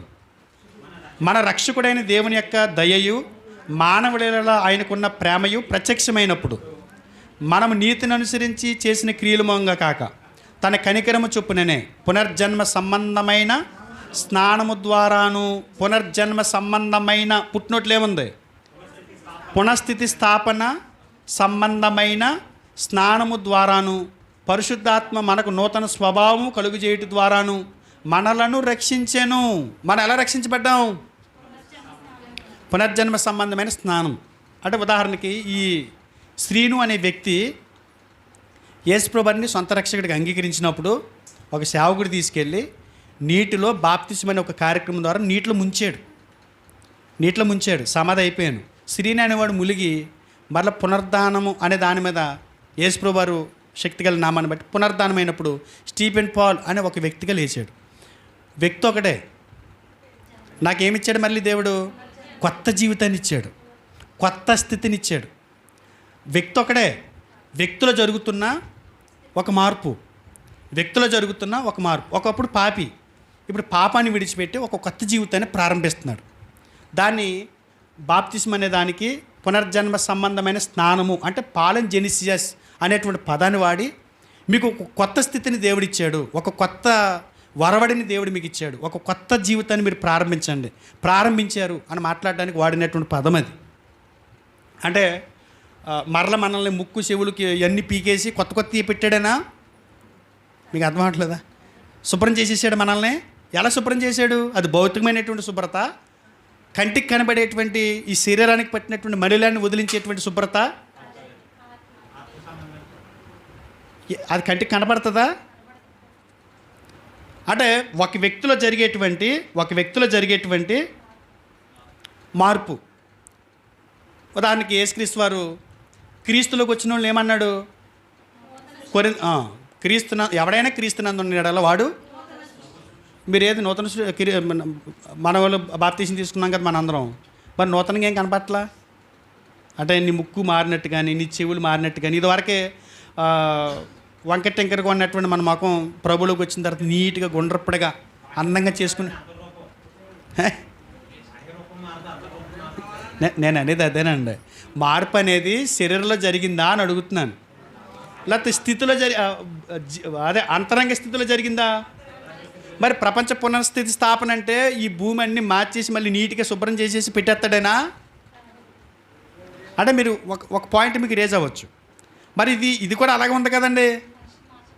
మనిషిని మార్చకుండానే స్థితిని మారుస్తాడన్నప్పుడు మరి భూమిని మార్చకుండానే అదే స్థితి ఇస్తాడన్నది దగ్గరగా ఉంది కదండి అంటారేమో. నేను అందుకే పాయింట్ రేజ్ చేశాను. మీరు మొదట్లో ఎందుకంటే మనకు అనుకూలమైన ఏరికిని తెచ్చుకున్నట్టు బాగుంటుంది, ఇక్కడే ఉండిపోతాం అన్నట్టుగా. అక్కడికి ఎందుకులే మనం, ఆయన కావాలనుకుంటే మనకి ఇక్కడికి వస్తాడు అనే టైప్. మనం జాగ్రత్తగా ఆలోచించండి, దీనికి దగ్గరగానే ఉంటుంది. ఇక్కడ విషయం ఏంటంటే యేసుప్రభు మాట్లాడింది రెండో రాకడలో జరిగే విషయాన్ని గురించి మాట్లాడుతున్నాడు. అక్కడ ఒకవేళ రెండో రాకడలో జరిగే విషయం గురించి మాట్లాడుతున్నాడు అనుకుంటే వీళ్ళు చెప్పేది కరెక్ట్ అవును. కానీ యేసుప్రభు రెండో రాకడలో ఇలా జరిగిద్దని చెప్పలేదు ఆయన. ఒకసారి చూద్దాం. అది మత్తయి సువార్త 19:28. మళ్ళీ యేసు వారితో ఇట్లనెను, ప్రపంచ పునర్జననమందు మనుష్య కుమారుడు తన మహిమగల సింహాసనం మీద ఆసీనుడై ఉండినప్పుడు నన్ను వెంబడించిన మీరును 12 సింహాసనం మీద ఆసీనులై ఇజ్రాయేల్ 12 గోత్రముల వారికి తీర్పు తీర్చుదురు. సింహాసనాలు వేసుకుని తీర్పు తీర్చడం వరకు ఓకే. మరలా దాన్ని కంటిన్యూషన్ చేస్తూ అక్కడ ఆగిపోలేదు ఆయన. నా నామం నిమిత్తం అన్నదమ్ముల్ని, అక్క చెల్లెండ్రిని, తండ్రిని, తల్లిని, పిల్లల్ని, భూముల్ని, ఇండ్లని విడిచిపెట్టిన ప్రతివాడు 100 రెట్లు పొందును అన్న తర్వాత ఇవి గాక ఎందుకు ఎడగొట్టాలి? దాంతో కలిపి చెప్పేచ్చుగా, వాటితో కలిపి చెప్పేచ్చుగా. అంటే 2 విషయాలు ప్రస్తావన చేస్తున్నాడు ఆయన. ఒకటి, ఈ భూమి మీద మనం వేటినైతే వదిలేసుకున్నామో అవి ఈ భూమి మీద మరలా మనకు వస్తాయి. రెండోది, ఇది కాక నిత్యజీవం కూడా వస్తుంది అని ఎడగొడుతున్నాడు. ఇక్కడ చూడండి, విడగొట్టి మాట్లాడి ఇక్కడ భూమి మీద మరలా పొందుకోవటమే కాదు, ఇవి కాక నిత్యజీవం అంటే అది పొందుకుంటాం. అది పొందుకోవటానికి లేట్ అయితే కనుక ఈ భూమి మీదే ఇవి పొందుకుంటాం. ఇందాక అడిగాం కదా, అక్షరార్థమైనటువంటి సింహాసనాలా అని, అక్షరార్థంగా తీర్పు తీరుస్తారా అని. ఒకసారి చూద్దాం. ఎందుకంటే బైబిల్లో సింహాసనాల మీద కూర్చుని తీర్పు తీర్చేటువంటి కొన్ని పరిస్థితులు కనపడ్డాయి. అంటే 12 మంది అపోస్తులు తీర్పులు తీర్చే విధానం ఏంటి? సింహాసనాల మీద కూర్చుని వేండ్ల పరిపాలనలో కానీ, లేకపోతే ఇలా అనుకుంటున్నట్లుగా ప్రపంచానికి పునర్జన్మ జరిగిద్ది, పునర్జన్మ జరిగిన ఆ భూమి మీద కూర్చుని సింహాసనాలు వేసుకుని తీర్పులు తీరుస్తారనా ఏంటి? అసలు ఇంతకీ ఏంటి? దాన్ని ఎలా తీసుకోవాలి? ఎప్పటివరకు అర్థమైందా? పునఃస్థితి స్థాపన అంటే ఏంటి? ఉన్నదే మారటం. ఈ పాలింజెనిసి అనే పదం ఒక విషయాన్ని గుర్తుపెట్టుకోండి. యేసుప్రభువు వాడటమే కాదు, అపోస్తలుడైన పౌలు గారు వాడటమే కాదు, ఈ పదాన్ని యోధా పండితులు కూడా వాడుకున్నారు. యూదుల్లోంచి మతానికి సంబంధించినటువంటి పెద్ద పెద్ద వ్యక్తులు, తర్వాత తత్వవేత్తలు కూడా ఈ పదాన్ని ఉపయోగించుకున్నారు. పాలింజెనిసి అనే పదం యేసుప్రభువు వాడింది, పౌలు గారు వాడింది. వీరితోటే పరిమితి అయిపోలా. ఎవరు వాడారో తెలుసా? పిలో, తర్వాత ఇంకొక ఆయన జోసిపస్ అనేటువంటి వ్యక్తి యూదులు చాలా అభిమానిస్తారండి. అంటే ఎంత గొప్పగా అంటే మోషే అంతటి వాడిగా చూస్తారు. అంటే ఆయన కూడా పుస్తకాలు రాశాడు జోసిపస్ గారు. దేనికి సంబంధించిన ఆయన? యోధా మతానికి సంబంధించిన ఒక పండితుడు. ఆయన ఇదే ఎప్పుడో యేసుప్రభు వారు స్టార్టింగ్లో ఆయన కాదు, ఆయన రచనలు చేశాడు, పీలో కూడా రచనలు చేశాడు. వీళ్ళ రచనలలో పాలింజెనిసియా అనే పదం కనపడింది. ఏ సందర్భంలో కనపడిందంటే, పీలో అనేటువంటి వ్యక్తి జలప్రలయం వచ్చి భూమి అంతా నాశనం అయిపోయింది కదా ఒకప్పుడు, నోహు గారి కాలంలో. నోహు కాలంలో జలప్రలయం వచ్చి నాశనం అయిపోయినటువంటి ఈ సృష్టికి సంబంధించి ఆయన మాట్లాడుతూ, ఒకసారి పేతురు రాసిన రెండో పత్రిక 3వ అధ్యాయం 5వ వచనం చూడండి. 5 యాలే అనగా పూర్వము నుండి ఆకాశం ఉండేననియు, నేలలో నుండి నేల వలన సమకూర్చబడిన భూమియు దేవుని వాక్యం వలన కలిగిననియు వారు బుద్ధిపూర్వకంగా మరుతురు. ఆ నీళ్ల వలన, చూడండి, ఆ నీళ్ల వలన అప్పుడున్న లోకము నీటి వరదలో మునిగి నశించెను. అప్పుడున్న లోకము, అప్పుడు ఒక లోకము, తర్వాత ఒక లోకం వచ్చిందా? అర్థమవుతుందా మీకు? పేతురు గారు ఏం మాట్లాడుతున్నాడంటే, అప్పుడున్న లోకము నీటి వరదలు మునిగి నశించను. ఎప్పుడున్న లోకం?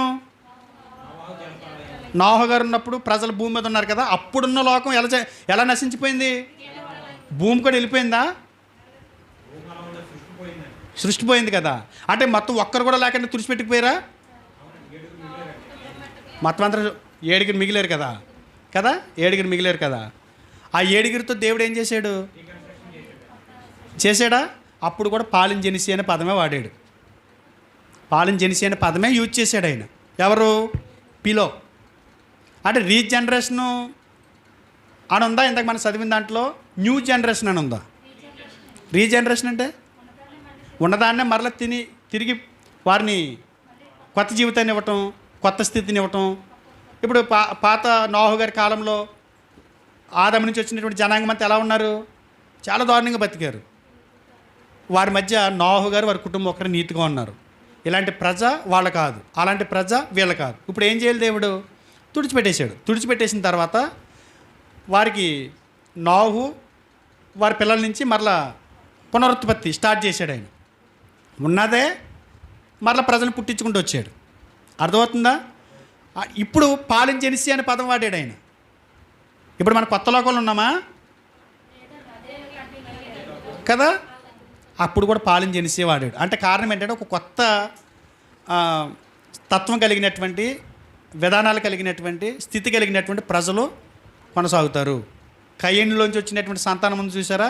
అంత భ్రష్టులు ఇప్పుడు ఏమీ ఉండరు. స్థితి మార్చుకున్న ప్రజలు ఉంటారు. అలాగే ఈ భూమి మీదే యేసుప్రభు ఏం చెబుతున్నాడు అంటే, ఇప్పటి వరకు యేసుప్రభు వారు వచ్చి సిలువలో ప్రాణం పెట్టేంత వరకు కూడా మానవ జాతి అంతా కూడా ఒక రకంగా బతుకుతున్నారు.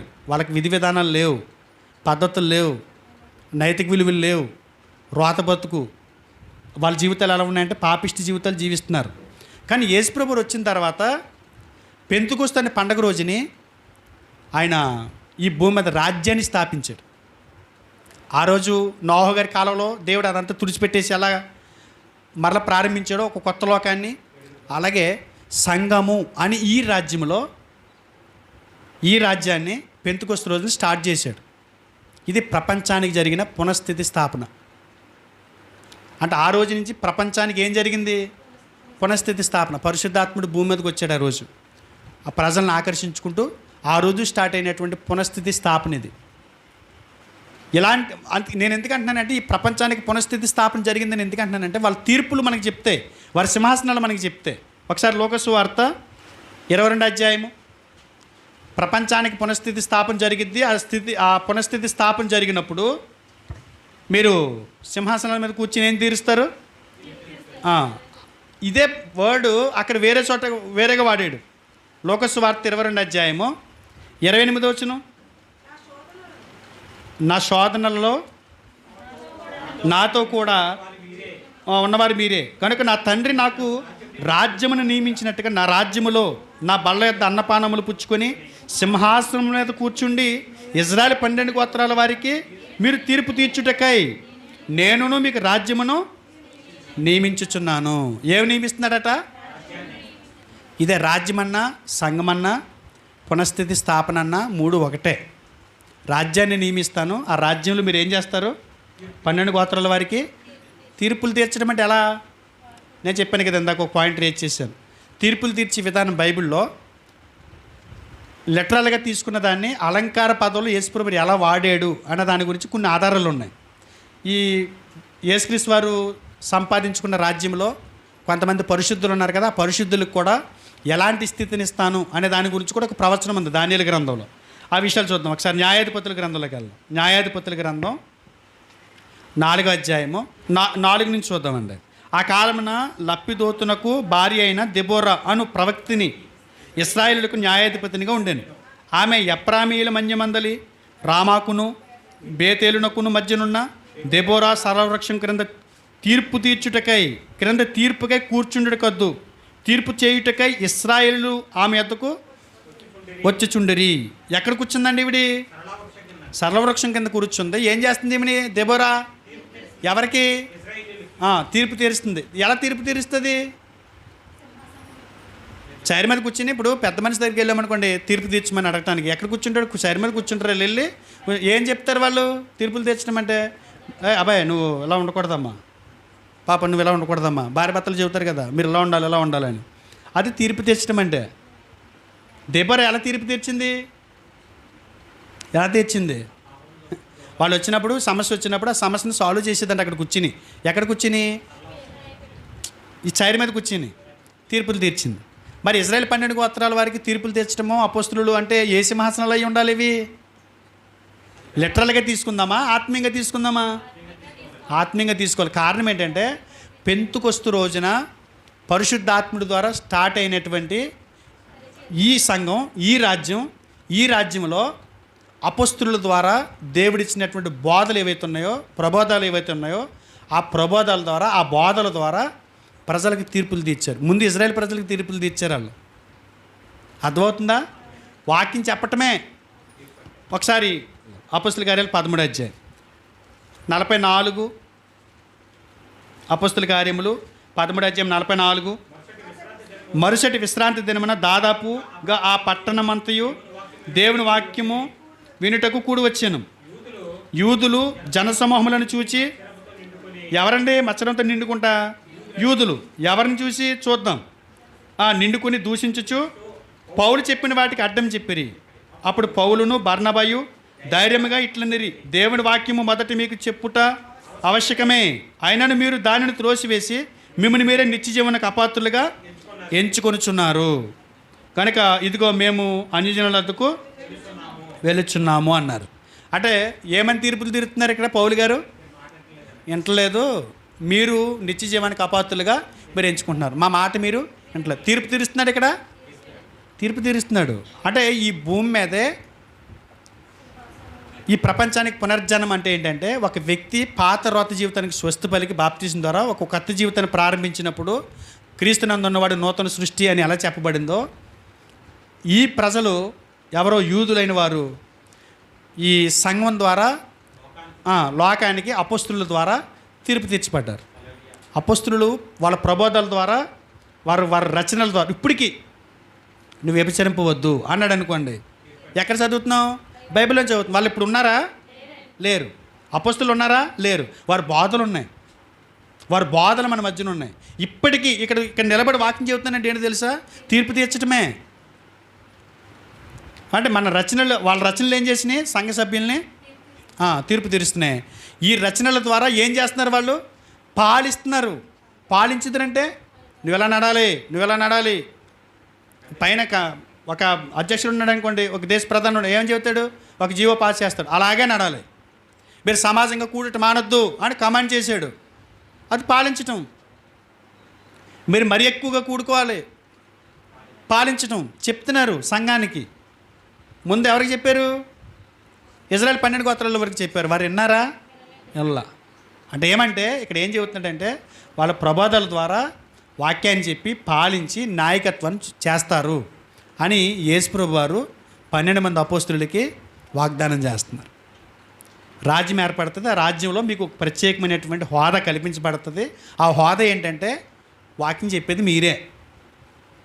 మిగతా పుస్తకాలన్నీ కంప్లీట్ చేసేది, కొత్త నిబంధన రాసేది మీరే. ఆ వాక్యం ద్వారా, మీ రచనల ద్వారా మీరు ఏం చేస్తారు? పాలిస్తారు. ఇజ్రాయెల్ ప్రజలకేమో తీర్పులు తీరుస్తారు, మీరు వినలేదు పొండని. ప్రజలకి పాలిస్తారు, ప్రజలను పాలిస్తారు. ఎక్కడ కూర్చొని? సింహాసనం అంటే ఏది? పెద్ద కుర్చీ వేసుకున్నా సంఘంలో కదా. అదే చెప్తున్నాడు. పునఃస్థితి స్థాపన అంటే ఏంటి? రాజ్యంలో మీకు ఇవ్వబడిన ఒక ప్రత్యేకమైన స్థానం అది. అన్యజనులు సంఘంలోకి రావాలన్నా మీరే గేటు తీయాలి. పేతురు గారు, పెంతెకొస్తు రోజున యూదులు రావాలన్న సంఘంలోకి మీరే గేటు తీయాలి. చూడండి, కొర్నేలు ఇంటి వారు సంఘంలోకి ప్రవేశించడానికి పేతురు గారు వెళ్ళాడు. అక్కడ సమరయులు సంఘంలోకి ప్రవేశించడానికి పేతురు గారు వెళ్ళాడు, యోహాను గారు. యూదులు సంఘంలోకి రావడానికి పెంతెకొస్తు రోజున పేతురు గారే బాప్తిస్మం ఇచ్చి తెరిచాడు వాళ్ళకి ద్వారం. అంటే ఇంత సామర్థ్యాన్ని వాళ్ళకి ఇచ్చాడు దేవుడు. అదే యేసుప్రభు చెప్పి, వదిలేసుకున్నారు కదా మీరు నా కోసం, ఒక ప్రత్యేకమైన స్థానం ఉంటుంది మీకు. మీరే అన్నిటికి, మీ బోధే ప్రామాణికం. మరలా నేను వచ్చేంతవరకు మీ బోధలే తీర్పులు తీరుస్తాయి, మీ బోధలే పాలిస్తాయి. మీ బోధ తప్పితే నేను ఒప్పుకోను. మీ బోధనే నేను అపొస్తలుల బోధ యందు ఎడతెగక ఉండాలి అని చెప్తాను. అది దేవుడు కోరుకుంటున్నాడు. మీరేమీ నష్టపోరు. మరి పిల్లలు, తల్లిదండ్రులు ఇవన్నీ ఉన్నాయి కదా. నేను అడుగుతున్నాను, నిజంగా మీరు నమ్మరు, ప్రభులోకి వచ్చిన తర్వాత నేను బంధువుల ఇళ్ళకి వెళ్ళటం మానేశాను. మా అత్తగారు అంటూ ఉండేది, ఎవరు వస్తారు మీ పిల్లల పెళ్ళిళ్ళు కానీ, మీ అమ్మకి దమ్ముంటే నేను పిలవను ఎవరినని. నా పిల్ల పెళ్ళి రోజుని అయ్యే ఖర్చు ఎట్టుకోమని అన్నాను. అంటే ఇప్పుడు చెప్పలేదు ఆవిడకి. మన ఆపరేషన్ చేయించారు కదా పాస్టమ్మ గారికి, మొత్తం నీరసం ఆవిడికి, టీలు ఎట్టలేక. ఏంటి జనం ఏంటో బాబా, ఏంటి 4 కొంపలు వదిలేసినందుకు నాకు దేవుడు ఎన్ని కొంపలు ఇచ్చాడు. ఆగిపోండి బాబు, మా ఇంటికి రాకండి, పాస్టమ్ గారి ఇంటికి లేరని చెప్పిన రోజులు కూడా ఉన్నాయి. ఎందుకంటే ఓపిక లేక, వాళ్ళకి చేయలేక, టీలు ఎట్టలేక. ఇవిడు కిరణ్ పెట్టాలి, కిరణ్ కాలేజీకి వెళ్ళిపోద్ది, సాత్విక్ కాలేజీకి వెళ్ళిపోద్ది. ఏం చేయాలి? నేను ఎవరిని వదిలేసుకున్నారు? 4-5 కుటుంబాలు వదిలేసుకుని ఉంటాను. మలికిపురం వెళ్ళాను అనుకోండి, మలికిపురం రావడానికి ముందు మాకు ఫోన్ చేయాలని చెప్పుకుంటారు. 5-6 కుటుంబాలు ఉన్నాయి అక్కడ. మీకు ఏం కావాలి, ఏ కూర తింటారు. నా బంధువులు ఎప్పుడూ అలా ఇవ్వలేదు నాకు. ఇంటికి వెళ్తే టీ చుక్క ఇచ్చేవాళ్ళు లేరు. కానీ సంఘంలోకి చేరిన తర్వాత, రాజ్యంలోకి వచ్చిన తర్వాత ఇన్ని కుటుంబాలు 100 రెట్లు. అసలు నేను ఎప్పుడు బాధపడేది ఒకటే, ఒక చెల్లో అక్క ఉంటే బాగుండు కదా అని. చచ్చిపోతున్నాం అక్కలో చెల్లెళ్ళతోటి. ఎక్కడికి వెళ్తే అక్కడ అక్కలో చెల్లెళ్ళు అన్నయ్య అని ఫోన్ చేస్తారు పాపం. అంత ఆప్యాయత నిజంగా కడుపు తోడబుట్టిన అన్నలు కూడా పిల్లరేమో, అలాగా వాళ్ళ తమ్ముళ్ళు కూడా పిల్లరేమో. అలాంటి అక్కల చెల్లెళ్ళు రెడ్ల కులాల్లోంచి, సౌదుల కులాల్లోంచి, నిమ్మడ కులాల్లోంచి, అగ్ర కులాల్లోంచి ఎంతమందిని అక్క చెల్లెళ్ళు ఇచ్చాడు దేవుడు. నేనేం వదులుకున్నాను? పేతురు గారిని బంధువులు పొమ్మని ఉంటారు, కానీ అనేక కుటుంబాలు, కొన్నేళ్ళ లాంటి కుటుంబాలు బతిమాలు తీసుకెళ్ళారు మా ఇంట్లోకి ఉండండి అని. కాదా? 100 రెట్లు కాదా? ఎక్కడిది? ఎక్కడ? కానీ ఈ 1000 ఏండ్ల పరిపాలన వాదులకి ఇది నచ్చలా. ఈ భూమి మీద యేసుప్రభు ఎప్పుడు కూడా ప్రశాంతకరమైనటువంటి ఒక వాతావరణాన్ని వాగ్దానం చేయలే. నెమ్మదికరమైనటువంటి ఒక వాతావరణాన్ని, శ్రమలు లేనటువంటి ఒక లోకాన్ని దేవుడు యేసుప్రభు వారి ఈ భూమి మీద మనకు వాగ్దానం చేయలే. కష్టాలు ఉంటాయి ఈ భూమి మీద, పరలోకంలోనే ఏముండవు, కన్నీళ్ళు ఉండవు, వేదన ఉండదు, బాధ ఉండదు, మరణం ఉండదు, దుఃఖం ఉండదు. ఈ భూమి మీద వాగ్దానం చేయాలి, జరగదు అది ఇక్కడ. కానీ వీళ్ళకి అది సరిపోలే. ఏం కావాలి వీళ్ళకి? ఏం కావాలి? మకుటం లేని మహారాజు రా నువ్వు అంటారు. మకుటం అంటే కిరీటం. ఇప్పుడు నేను ఎవరిని దేవుని దృష్టిలో? కిరీటం లేని రాజుని. మీరెవరు? కిరీటం కంటికి కనబడుతుందా? మీరు మకుటం లేని మహారాజులు. కానీ వీళ్ళకి ఏం కావాలో తెలుసా? వద్దు, వజ్రాలతో చేసిన కిరీటం నెత్తి మీద పెట్టి నిజమైన కుర్చీ ఎత్తని మాకు కావాలంటున్నారు వీళ్ళు. ఎవరో అలాంటి వాతావరణం వీళ్ళకి కావాలంట. భూమి మీద అది ప్రభు వాగ్దానం చేయాలి. ఒక మంచి భూమి మాకు కావాలి. ఎప్పటికీ నాశనం కానటువంటి ఒక భూమి కావాలి. ఎప్పటికీ ముడతలు పడనటువంటి ఒక శరీరం మాకు కావాలి ఈ భూమి మీద అని కోరుకుంటున్నారంటే వాళ్ళు ఎంత దౌర్భాగ్యాలు చూడండి. అక్కడికి వెళ్ళిపోతే మరణం ఉండదు, బాధ ఉండదు, దుఃఖం ఉండదు, ఏడుపు ఉండదు, ఆకలి ఉండదంటే ఎవరు రారేమనుకుంటున్నాను నేను. అక్కడ ఆకలి ఉండదా? మీకు అర్థం? ఆకలి లేకపోతే ఇంకెందుకు అక్కడికి? అంటే ఆకలి వేయాలి, నువ్వు తినాలి, బహిర్భూమికి వెళ్ళాలి. ఇదే కోరుకుంటావు నువ్వు. ఒక మీటింగ్ పిలిచారండి, మీటింగ్కి వెళ్ళాం.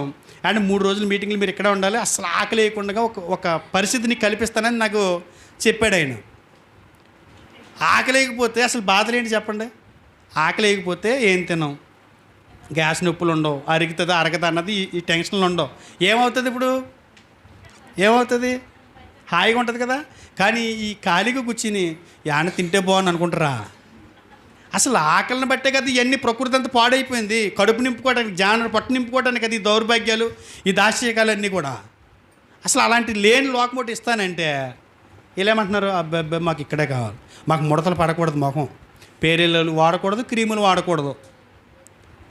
అసలు ఒక అద్భుతమైనటువంటి లోకాన్ని ఆయన మనకి ప్రసాదిస్తానని చెబుతుంటే లేదు, ఈ భూమి మీద మాకు అవన్నీ చూడాలి కదా. వాళ్ళు కోరుకుంటున్నారు ఇది భూమి పునఃస్థితి స్థాపన జరిగిద్ది, అక్కడ మనం ఉంటామని. కానీ బైబిల్ అలాంటి వాగ్దానం చేయలేదు. ప్రపంచ పునర్జననమందు అంటే లోకానికి ఒక మార్పు జరిగిద్ది పెంతెకొస్తు రోజున. ఆ మార్పు జరిగినప్పుడు ఎవరైతే క్రీస్తు ప్రభువులోకి వస్తారో వాళ్ళు నూతన సృష్టి, ఒక నూతన తరం. నోహు వాళ్ళకి ఎవరైతే ఎక్కుతారో వాళ్ళు నూతన తరం.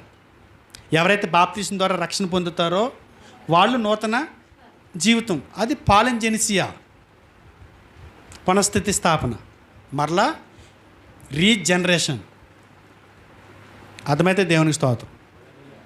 అలాంటి లోకం కోసం మీరు ఏం చూడకండి, పరలోకం కోసం చూద్దాం.